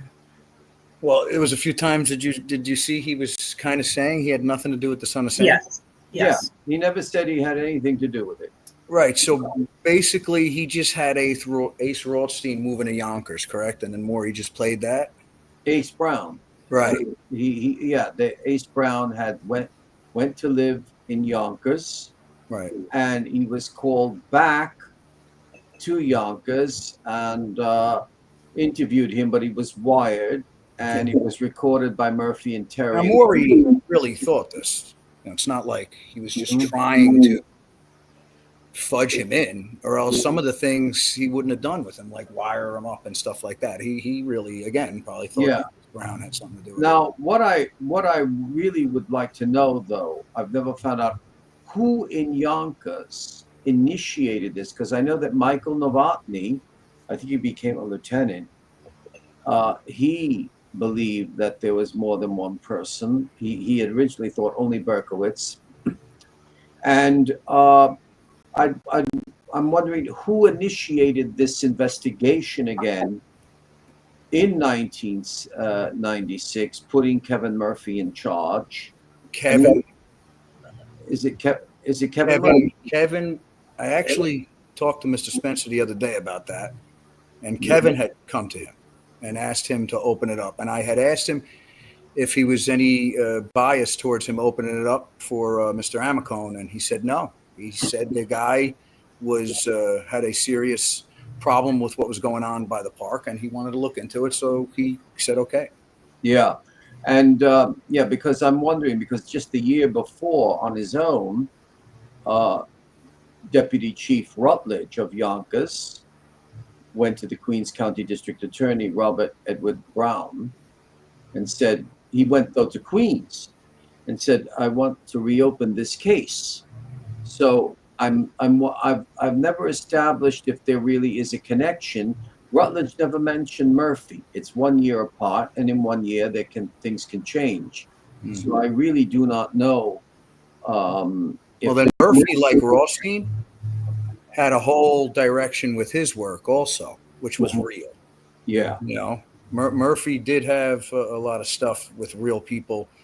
And after speaking with him, he made me realize he was on a whole different path than Maury. Not that he was knocking Maury's work at all, but he just had a whole different investigation that he had put together with what he had come up with people in the area. Yeah, well, Murphy believed there was a collectivity, but it wasn't Satanism or occultism. Right, because he was finding different people with bad things like Maury was, you know, so out of the scope of the cult in a sense too, you know. Whereas Codella believed that they got along, them two, right? Murphy and Codella? No, they didn't. Something happened, and Codella never understood what. He never understood what happened. What, their relationship fell apart? Yeah. Oh, let me see. Is Nathan Ward blocked by any of you? Anyway, that's another story, but probably. Okay. Yes. I see. Now, I know that he informed me of something, Mike Codella, and I will get it. It's curious. It's a curious piece here. And well, Neo, we had a conversation with Detective Murphy a few years ago, didn't we? With who, Murphy? Yeah. Yeah. I had. Yeah, it was very interesting. I tried to get you Eric, you know, for that. I had. You know what it was? I was helping Ginger Nichols figure out the computer with the files. I just really tried to. You got to understand, like my investigation, you know, included a lot of Maury's work, but I needed to get people to speak with Murphy that knew a lot more deeper into Maury's hole when I got him. So I tried to get everybody I could that had information. You and Carl and some of you guys couldn't make it, but. Well, listen, this is May 9th, 2024. At 7:02, I wrote to Codella, and this is nothing secret, nothing. It's nothing. I said, dear Mike, I pray all is well. I want to ask you to clarify something for me. If I am correct, you wanted to interview Mr. David Berkowitz in prison in the 1990s, around 1996, 1997, which I believe was around the time you had met Mr. John Tiny Lentini, and on Staten Island, Mr. Robert de Grimston Moore. Although you were refused access to Mr. Berkowitz by the New York Police Department, or Mr. Berkowitz, or even both, What was the specific reason? Were the powers that be concerned because Yonkers detective Kevin Murphy led an investigation assisted by New York Police Department Vice Detective Jim Boots Martin Rothstein of the Son of Sam case, reopened by the Yonkers Police Department? And he writes back to me later that evening at 6 to 11. Hello, Eric. This is Cordella. We were refused to see David Berkowitz by the upper New York Police Department echelon. No specific reason given other than case was closed. Now, right away, when I read this retrospectively, I'm thinking of the Wendy Savino case. You see what I mean? That's the mystery. Why for that? But And didn't he kind of get mad at Chinotti also? Case closed, and he was kept meddling. No. This is it. He says, as far as Murphy, myself and my detective were working with Murphy for a while until the New York Police Department bosses basically closed down the case. I don't believe Murphy, who hates me, by the way, was working with other New York Police Department cops. And he, and then I don't know why he hated him. And so you see the upper echelon stopped Cordella, and he says he probably had a detective or two wanting to go see David Berkowitz, and they stopped him. Right. And this was specifically about the proximity of what was the Son of Sam case. It took us like 45 years to get stuff released. Yeah, but they don't stop people from going to see him about the Wendy Savino case that has nothing to do with Berkowitz. You see the mystery that I'm talking about? But I do think that they let him. I don't think Klein had bad intentions with that 50-year-old. No. They let him for her. No. Klein doesn't have bad intentions, but the upper echelon did not stop Klein. You see what I mean? Nothing against Right, because well. But the thing is, Berkowitz has nothing to do with Savino. Right. I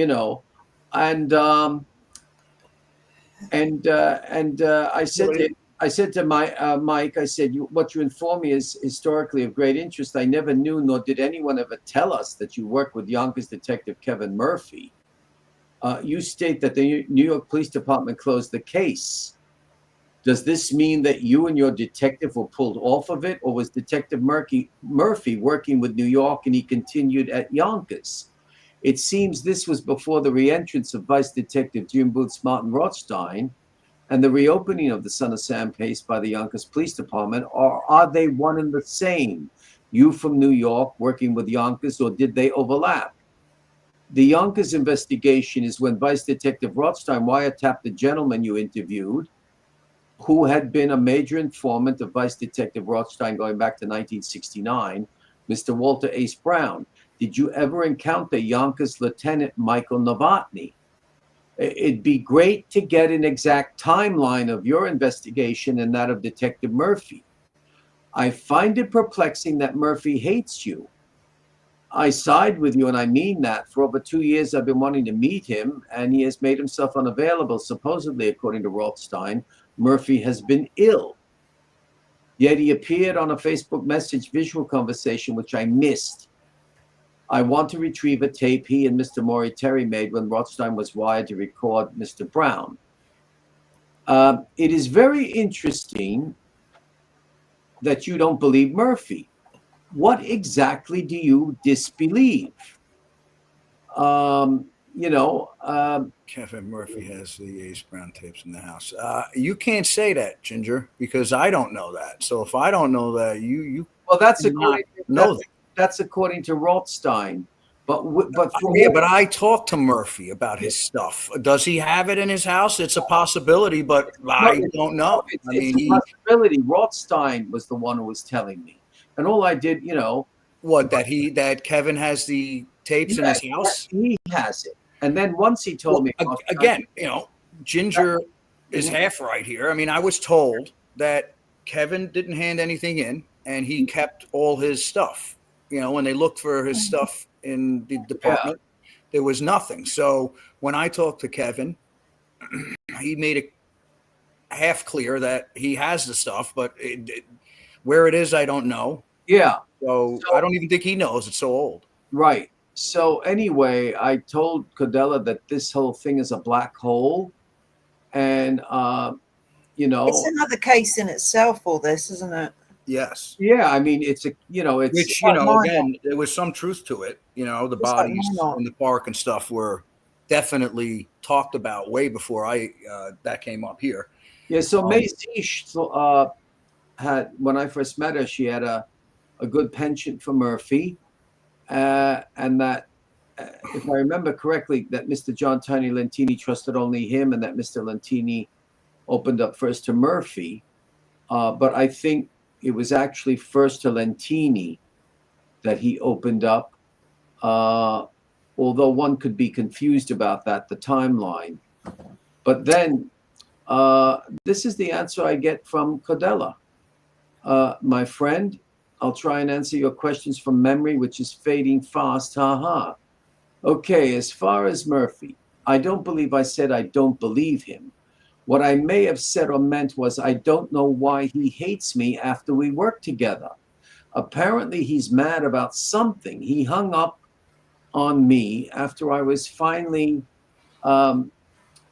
able to get him on the phone. And I asked him what was the issue.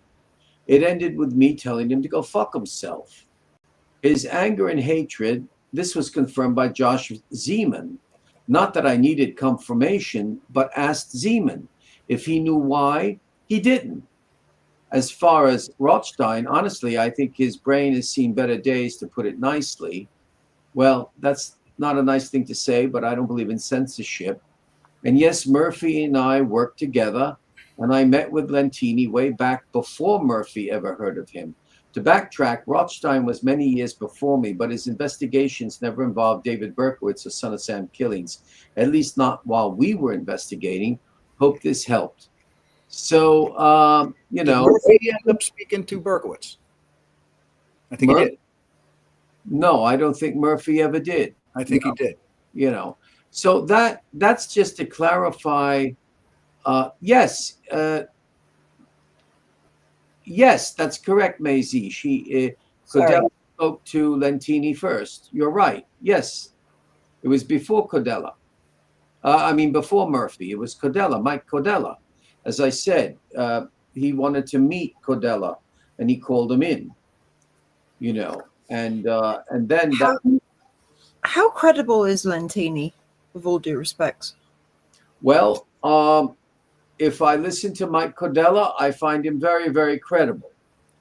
Joshua Zeman, when I spoke with him on a visual conversation, did not. He, if I recall correctly, and I believe I'm right, he did not give much credibility to many of the things he was saying, and he seemed to be listening to Ginger says Kevin seems to have a lot of important evidence in his possession. Will we ever see it though, Ginger? That's the thing. You see, if Jim I don't think so. No, I think he wants to get as far away from this case as possible. Yeah, he really. Just like a lot of people. Well, Mazish, I agree with you that Lentini was credible because of what Codella confirmed. I agree with you that he was credible. Whether that was A. Tom Pates really being brought out on the stage or not, one does not know.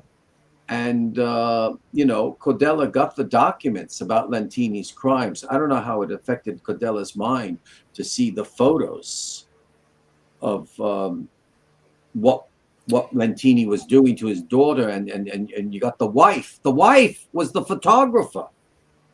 Yes, Steve. Yes, he is. And I wanted to approach Murphy friendly. I wanted to be, I'm friendly with all of these guys. But he's just had enough of all this stuff. Anyone you talk to that gets into this case, once they're out, they want to stay out. I think this case is jinx. So he didn't really want to be bothered. Believe me, I sent for him, had to be over 10 to 15 times. He was getting annoyed by by the Well, last couple times, because I really was having people bother him to speak to me in the beginning of this, and he really didn't want to. And then thankfully, Lieutenant DiMaggio got me in touch with him, and he did a favor for him and talked to us. That was a great surprise. Well, Rutledge, I wish I had been on that show, because he would have taken a liking to me. He would have seen the type of person I am, because it's not blood money for me. You know, when Parker Fate with Dana Dudar was listening to some of these tapes, they don't even know what the hell was going on. It's as if I called Jim and said, hey, I want that tape. I got to have it. I say it on a later interview because of what could be revealed. And I just don't understand. I think in a way, somehow something was being kept from me. I have to say that. You know, it just became annoying. And even a friend of mine wanted to help me, who's with Intelligence and Vice. And, you know, I can't exhaust myself trying to draw blood from a stone. I think it's like that for everybody. Well, I think it's safe to say between Murphy and Jim Boots Rothstein, no further arrests or indictments were ever made, were they? No. Nothing further was ever made. And you see, that's why it would be important to have Murphy on the show, listening to what Rothstein has to say. Only the last telephone call with Rothstein is coherent, because he's similar but different to Chinotti. They jump, boom, boom, boom, boom, boom, boom, boom. You know, that's why I say I feel like a cowboy busting a bronco at a rodeo. But the last one is right there where he says, no, I didn't investigate the Son of Sam, you see. But what Rothstein is making a point, though, about all the publicity about the Son of Sam, because he's on the inside, that you publicize that crime primarily and you cover up other things that are never reported. You know, which is what newspaper people unfortunately do. It's the flavor. And not for nothing, you know, I've investigated this case up and down. Mm-mm. Where do you see an MO of Berkowitz with pedophiling or kids or anything? You know, like it just wasn't within his No, I don't see David area. When you really look at this case, it's not in his area. No, I don't see. And you're factoring him into being a part of a cult where you have other people involved in whatever they're doing. So that's where I think, you know, Maury was meshing this in. Yes, he had his fingers in too many pies. Because really, it's And then I think Maury not even close to Berkowitz's style. Yeah, well, he got deeper into the cult. I'm not saying he's wrong about cults or the crimes he put his fingers on, Maury Terry, but he got deeper and deeper and deeper because of what Berkowitz would admit. Berkowitz going back and forth. David knew about the kids. Well, I agree with you, Mazish. When I said he wasn't a pederast or a pedophile, but he knew about the kids. I don't think he knew. What would make you say that? Well, in that whole environment that he was in, as I just got from an informant whom I can never name because this person or persons, it could be more than one, would be literally murdered. Yeah, but David said a lot of things that David told you he knew Gajusek, which I can probably bet my bank account on that he didn't know Gajusek because he was in Yonkers for a year. The guy was high profile. What would a guy with no friends be going around a doctor like that? I mean, David says a lot of stuff with that stuff. He didn't know Dr. Gajusek, and look at where he carried that story. Right, but what Ginger and Mazith are saying respectively is that part of the history of the Son of Sam case, whether you agree that he was alone or with others, is that David Berkowitz made these statements. Right, only to coincide, I feel, with Maury's stuff. As Maury kept digging up stuff, he kept serving it to him. And, I mean, he didn't know Dr. Gajusek. There's no way. There's absolutely no way that David Berkowitz from the Bronx, who was in Yonkers for a year, knew that doctor.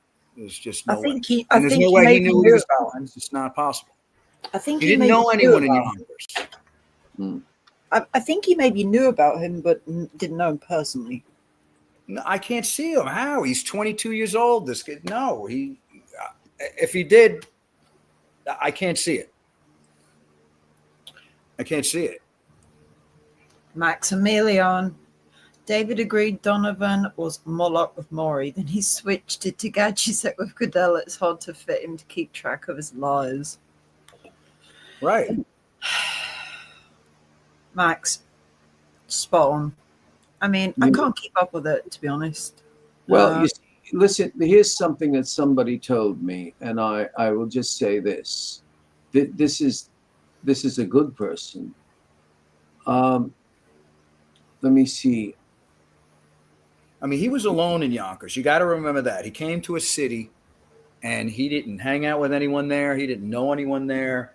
He was from the Bronx. So, again, he's not in school where he can make friends. He's got a night shift. That's not normal hours to be running into people, too. He really came to Yonkers and was a loner. Yeah, well, here it is. He was a drug dealer, and again, the kids. Now, I'm only reading that one sentence, that if you are in where two informants I have, one is very, very, very.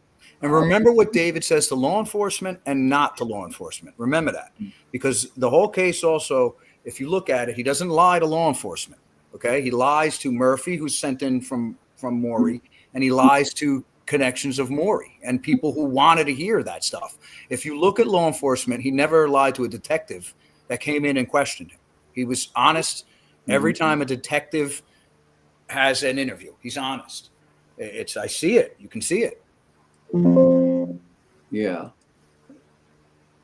No, there are, you see, that's the thing with Berkowitz. There are moments of complete coherency and honesty. She mentions Lenny. Lenny was his friend from growing up. Lenny, he was trying to reach out to his friends here and there. I'm sure he was seeing his friends in the Bronx, but he didn't know anybody in Yonkers.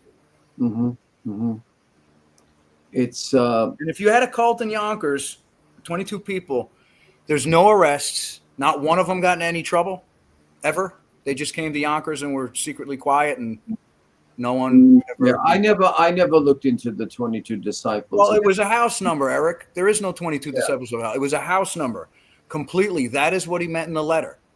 The house number on Wicker. So there can't be a 22 disciples of hell. Do you understand? Oh, wait. Here's Conspiracy Archives, one of my muses. Donovan spent. Careful with the language, Eric. I said muses. No, I know. Just reading it. Be careful. Oh, okay. And I'll rephrase it. Donovan spent time in Clinton on the same street as David. Yes. For an illicit criminal heinous act. Yes. Okay. So it's. What does that mean? Well, I didn't even get to talk to each other. I changed the words. Rena doesn't want certain words said because YouTube has peculiar censorship laws. Yes, that's correct. What were we going to say anyways, Eric? After a while, the more people that are named, for me personally. Ginger, that was when he was younger. Right. Ginger, I'm just being very cold and objective. He admits being friendly, even to Dr. Abrahamson, with Lenny Dapolito. Yeah, when he came back from the army, he was messed up. Well, they were avoiding him to a point, Yeah, and he was close friends with Lenny Dapolito, but I never heard anything negative about Dapolito, although there was a person. Yes, that's right, Mazesh. It was Gadjisek's name was given to Codella. Whatever way David got to play it. David. He didn't know that guy. There's and no it was way. And Mazesh, Rothstein, who had Codella on the list on a list of those files of his. Gadjusek is there amongst the names, but he's the one name that he cannot recall. He doesn't recall the name Gadjusek, interestingly enough. Speraza said he and David hung out all the time too. That's false. Also, Ginger. They met in May of '76 because of union work. Okay, and when David got put out on a job, he happened to be on the same job as Speraza around October, so they started driving each other to work. They hung out, but show me something with Speraza. Well, the one who might be able to give answers about Speraza is Jess Delano. Well, the answers, you want answers? There's a Yonkers police paper because they interrogated him. There's a couple of them, like 5, I think. You can go look at that. Yonkers interrogated him. And if you want to go listen to the tape, the DA, they interrogated him. Once again, I guess we're going to think that these people just can fool detectives so easy. No. I'm looking at, but Speraza's brought up quite a bit, but yet he was interrogated by both police forces and cleared. Yeah, is that not good enough or no? Well, no, I am not saying Speraza is guilty at all, involved in any Son of Sam collectivity. What I'm saying is we have the interrogations by New York Police Department. Was it the Queens County? No, the DA investigated him in '79, and he was investigated 2 days after the arrest of Berkowitz by Yonkers. Okay, but I'm not discarding that. All I'm saying is that if Jess Delano has extra information, which I don't know of, no, I would like to know. If she did, she would say. She said her ex-husband rented a room to his daughter. That's it. They knew the daughter. They were friendly with his daughter. I don't know what the huff is about. She would tell you whatever she knew. I know that. Yeah. I can definitely tell you there's nothing sketchy about Jess Delano in any which way. Oh, no, nothing sketchy. I made friends with her. Go into the DA, okay? Go into the DA and look at the Yonkers police reports. It's in script. You might not be able to read it, okay? It's Richie, okay, all right? It's Richie interviewed by Yonkers police on Yonkers police report paper. Okay? There's 0 interview. And then go to the DA recording. That's 2 times he gets interviewed, 2 times he's cleared. Yeah, I can honestly say that Jess had no ulterior motive to investigate this case other than she had an interest like the rest of us. She just so happened to know Speraza's daughter through her husband. Well, and that's as far as it goes. I wish I could have talked to him. He passed a little bit before or while we were doing this, but I probably would have been able to get a hold of him easy. Clear that all up for you, just like the rest of the people I had to run around to. Yeah, I can. Yeah, like I said, I've spoke to Jess. Eric, you've spoke to Jess. Neo, you know Jess. There's certain people out there that like to, very suspicious of Jess and her motives.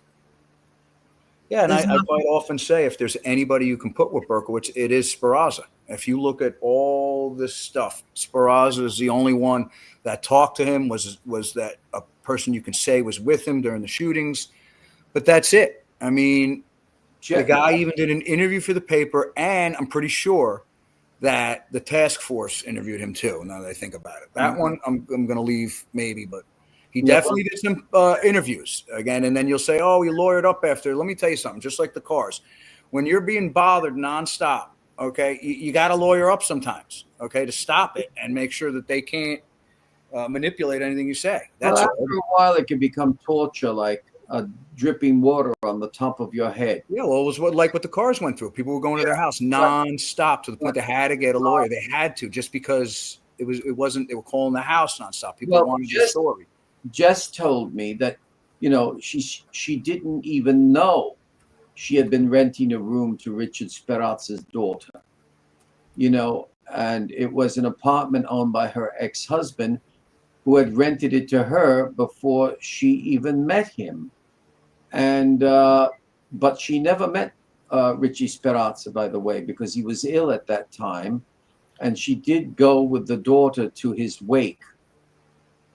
And that was it. Right. That was it. Nothing more, nothing less. Rena, do you got those Yonkers reports?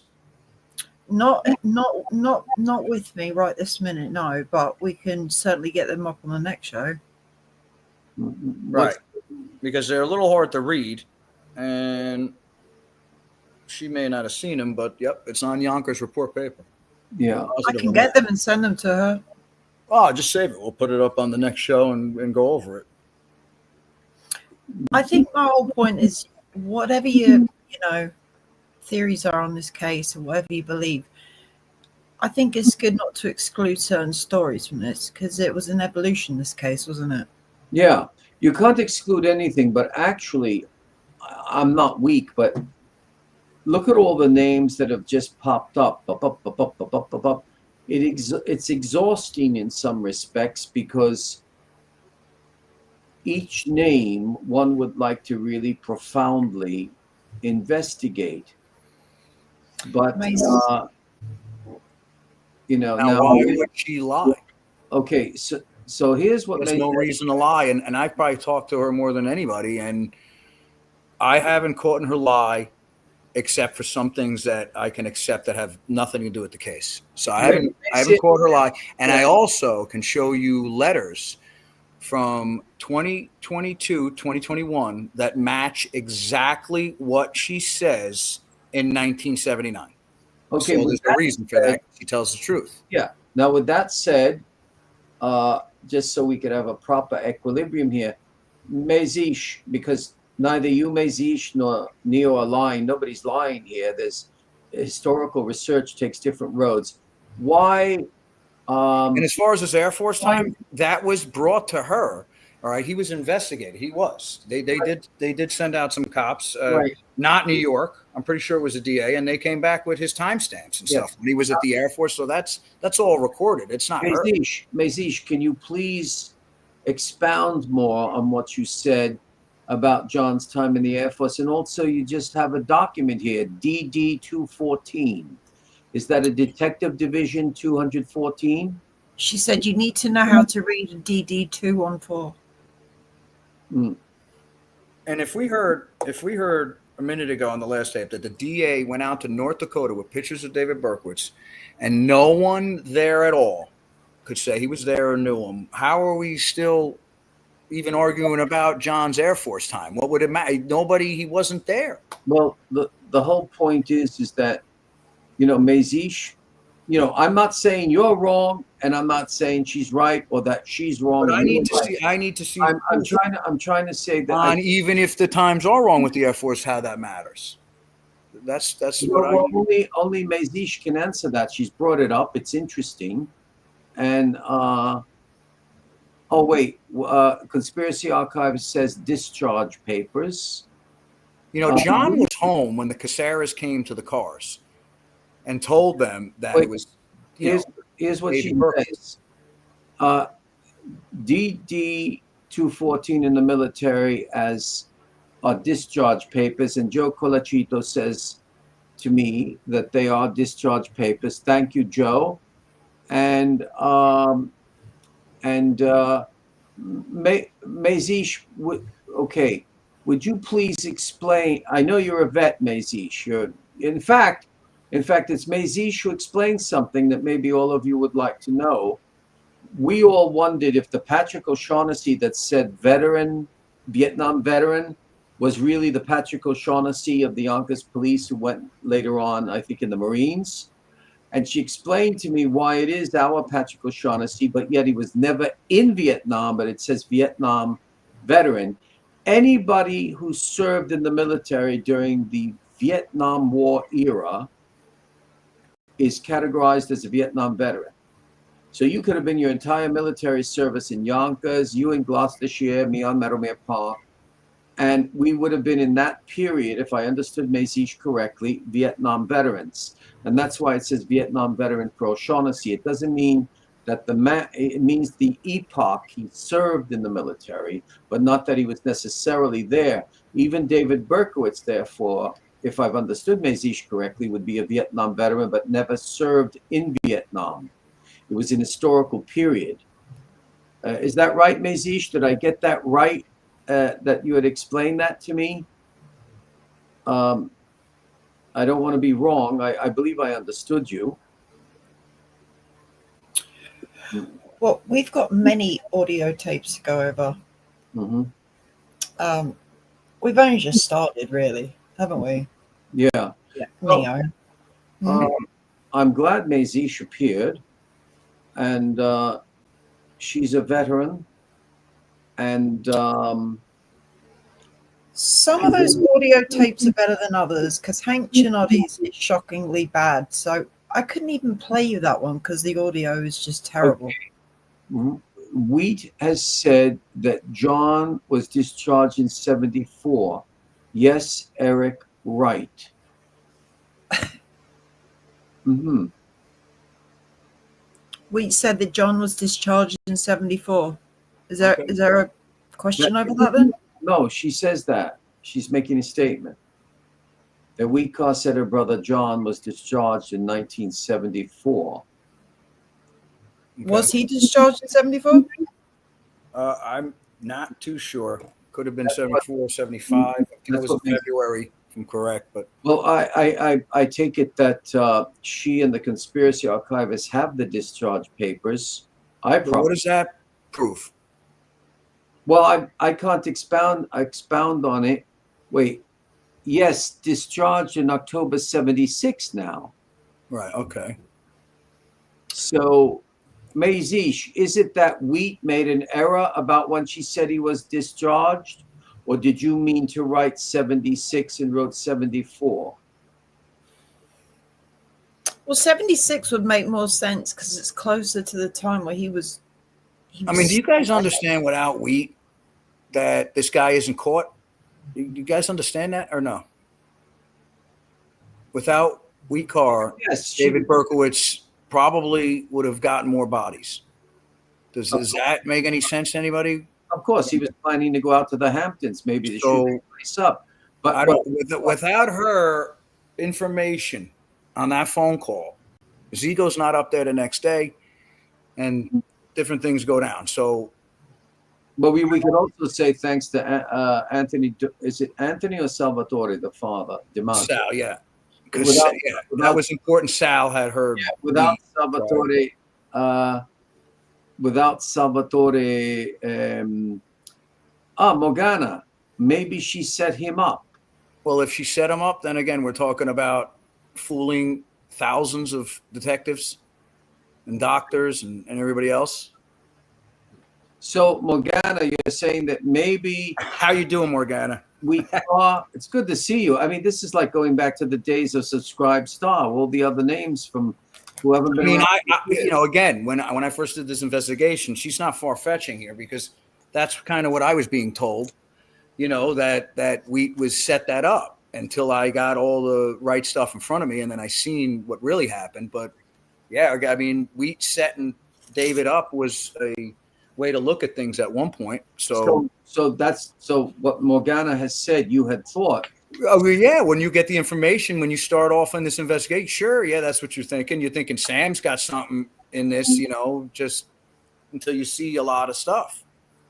The more you look at these things and these intelligent comments, that's where I said the Ginger Nichols, and she laughed. She said, not me, but I think she knew what I meant. I feel like I'm sometimes zero in the case, and it's good that I'm zero because even though I believe David was with others, I embrace your book that everybody should read.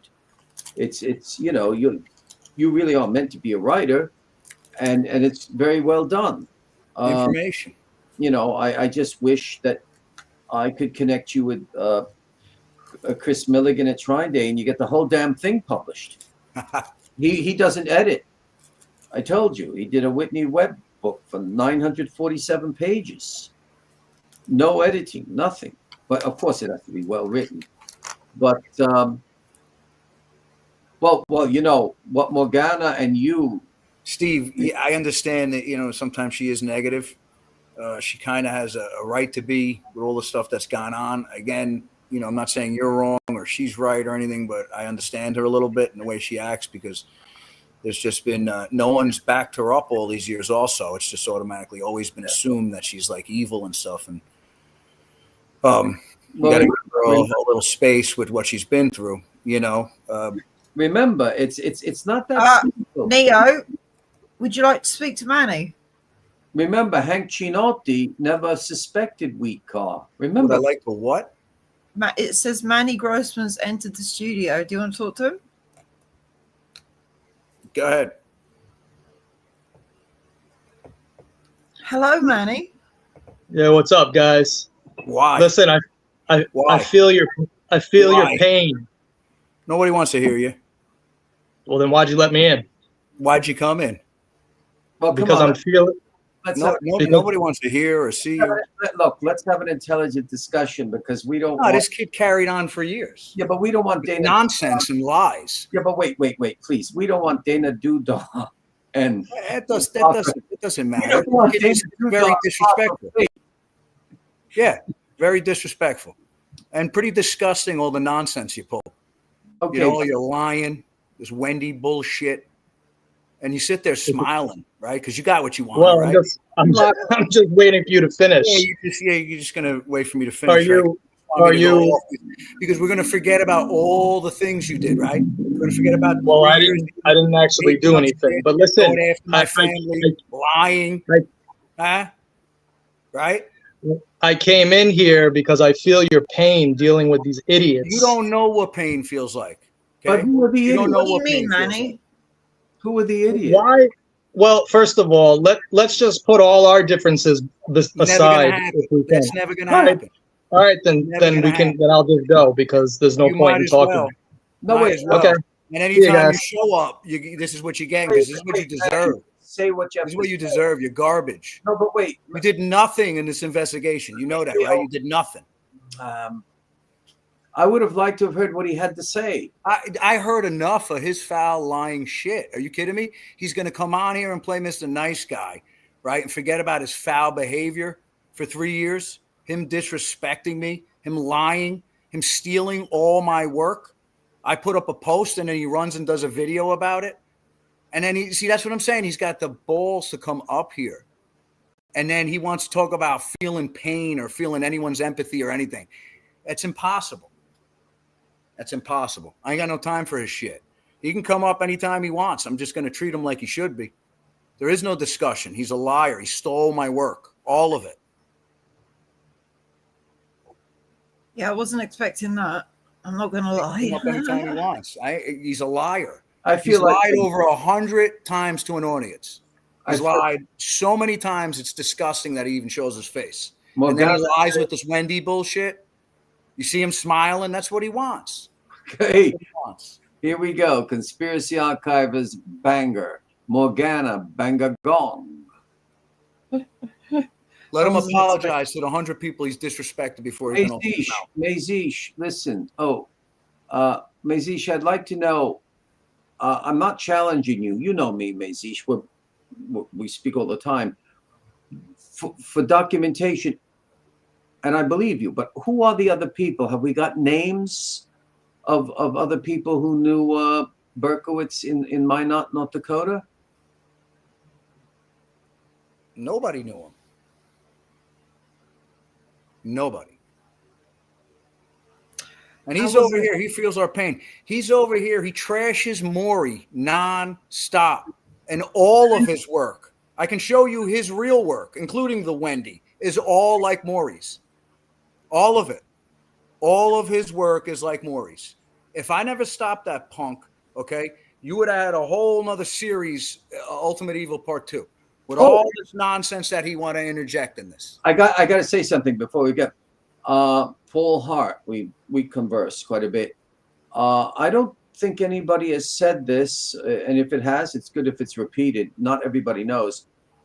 You know how I think a lot of you have been asking, why didn't Wendy Savino go to the police, to the newspapers, and say she was shot by David Berkowitz when she came back to New York from England?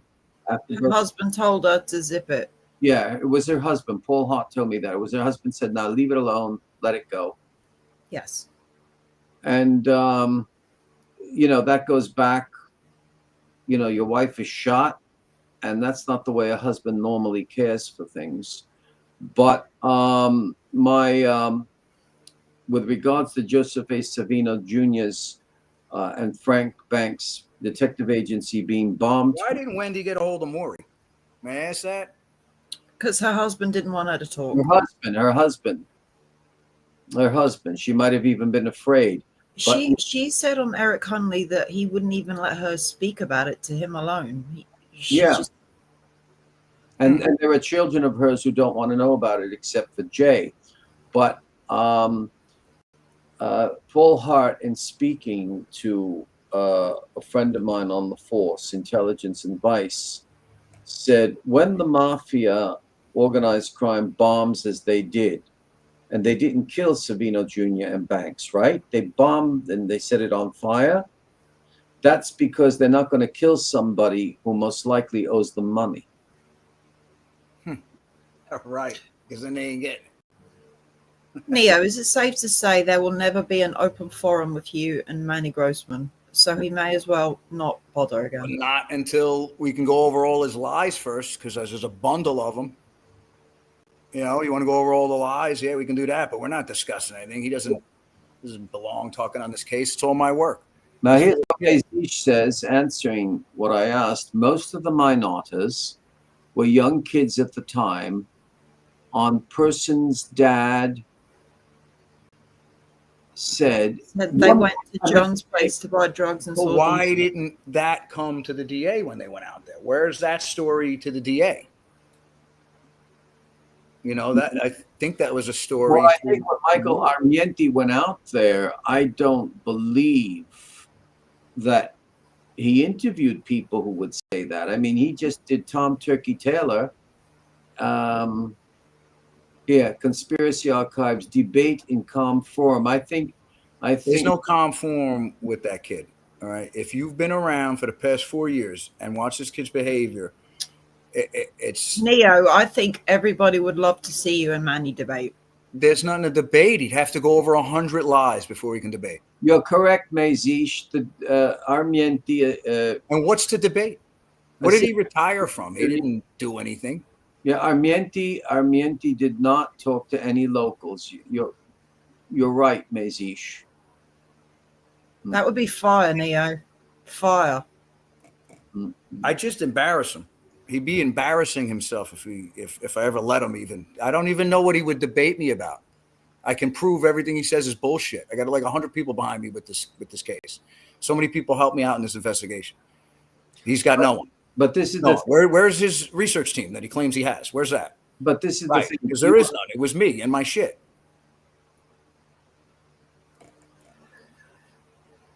So we can exclude that ever happening. Conspiracy Archivist says, I've been around. No, you certainly have been around. You're one of the most fantastic researchers. She says, let's go over the lies and have him answer. Right. All right, we can go over he was going around telling everybody Bob Mitri found my work. Why does he go over that? He's trying to skip me and act like I didn't do anything. He's telling people Bob Mitri got the papers. He knows damn well I got those papers, okay? And he lied. I had to have Wheat call me to hook her up with Bob Mitri, and Bob Mitri told her the truth. He's a liar. I got those papers and handed them in to Yonkers. And he knows that. We can go over tons of lies. That's just one. I mean, tons. Well, in the next few episodes, we're going to go into Savino, everyone's favorite subject. Mm-hmm. I think me and Neo are going to be back tomorrow. Eric, I don't know if you're around or not. I don't know because I want to take care of my wife. She's going to have serious surgery on Tuesday morning, and I've got to look after her eye. And maybe I might be. What are we going? What's going to be done tomorrow? Oh, it's a surprise. Is it an audio tape or something, or what? It might be. And if I was on, would it be of interest? Yes. Oh. You like surprises, right? Oh, of course. Santa Claus. I think I've come to the conclusion that there's always surprises with this show that you're not expecting. Mhm. Well, yeah, it is. I just wish I know. Anybody is welcome, by the way. You can always click on that link. Mm. I'm not going to deny anybody Come on in. apart from him. Yeah, he's, you guys, Conspiracy it's just like getting poked, Conspiracy poke. And the end result is aggravation. Debate. She wants a debate between you and Manny. Who? Conspiracy Archives. Yeah, I'm sure everybody would want to. Now remember, Conspiracy Archives, like me, believes there was a collectivity, but she stayed up. She read in one day your book. She stayed up until 3 p.m. She said she hadn't done that in a long time. She couldn't put it down. Neo's book is the S0N Bible in my eyes. Mm-hmm. I've referred to it 3 times today already. For me, it's a great chapter in the S0N. But now, Neo, when I say chapter, I don't belittle it that it's not a book. You know what I mean? No, it's a journal. I tried my best. I'm not a writer. I tried my best to get down the information, to pass it on, and hey, listen, sure it was left. Said this: I will be ready for a show on my knot. Maisie, does that mean that you will? We get everything technically right, and then you will be Tom Turkey would be a good tape to listen. No, but Maizish would be great because she knew my knot very well. Yes. She even explained to me how people could get on the base and the procedure legally and everything. You could be in the military and you couldn't enter that base just because. Well, that's why the cops were called where he was. He wasn't supposed to be there. The cops got called to where Carl was for trespassing. Somebody had ratted on him that he was on the base. So when the cops went to where they were told he was, that's when that stuff went down. Mm-hmm. Mm-hmm. Steve says, read Tom Turkey's interview again, Eric. Oh, I know what he means. He wants me to act it out. I would love to take it to the street. That thing, I couldn't stop. Everybody remembers me cracking up when it's very funny. His tape is very funny. He said he was on Mieti and he says about Mauritanian, what was he like? And I had to say, listen, go back a few lines because of what the guy said about Mauritania. May says Eric used a North Dakota accent. Think Fargo. I'd love to hear that. Yeah. Well, I did. Well, wait. You know that I wasn't. I didn't really get a North Dakota accent. You had thought I didn't get the North Dakota accent. I wasn't thinking of that. I just kept seeing this fellow sitting on a couch, very dejected, like some of these unfortunate people are, who are just always on drugs and taking alcohol. They need help, and I've seen people like that. But well, I think I missed everything, safe to say. What do you mean you missed everything? Like in the heyday, when things were good, Yeah, I put on a Southern accent. Things were happening. Yeah, it was pretty wild. But I came too late. I wish that Josh would have been able to record it, the whole thing as it went. That would have been. Record what? Just this whole thing that went down, I wish Josh would have, because in the beginning of this, Josh was willing to be a part of everything we were doing until Manny started fighting with him. And I really feel that Josh would have probably pushed the record button as we went. And there was just stuff that was happening every day that would have been pretty crazy. Oh, Tom was Hawaiian. I've got a good mugshot of Tom Turkey. I'll show it. He looks nothing like he sounds. I'll give him that. He's got this mad long curly hair and he's got this funny look on his face. I'll have to dig it out and I'll show it. Well, guys, it is well past my bedtime. Well, the person who should be on the show is Week Kong. I don't think she likes doing too much stuff. I had a originally beg her to come out and start speaking on some of the YouTube stuff because I felt that, you know, we had put out some information that was back her up and she could talk now and defend herself. And then she started talking a little bit, and it goes south in this community.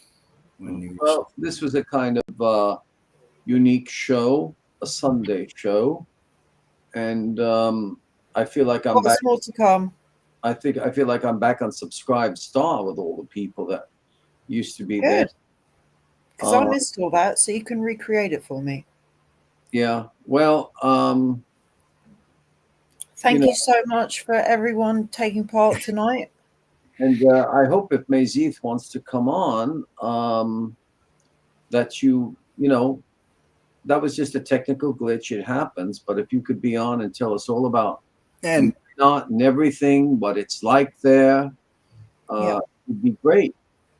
It would be great. In fact, I want to be calling again Michael Armienti and see if he'll come on the show. Yeah, we'll try and get some more people, I guess, round up some more as we get more comfortable. Mm-hmm. Yeah, definitely. Right. All right, guys.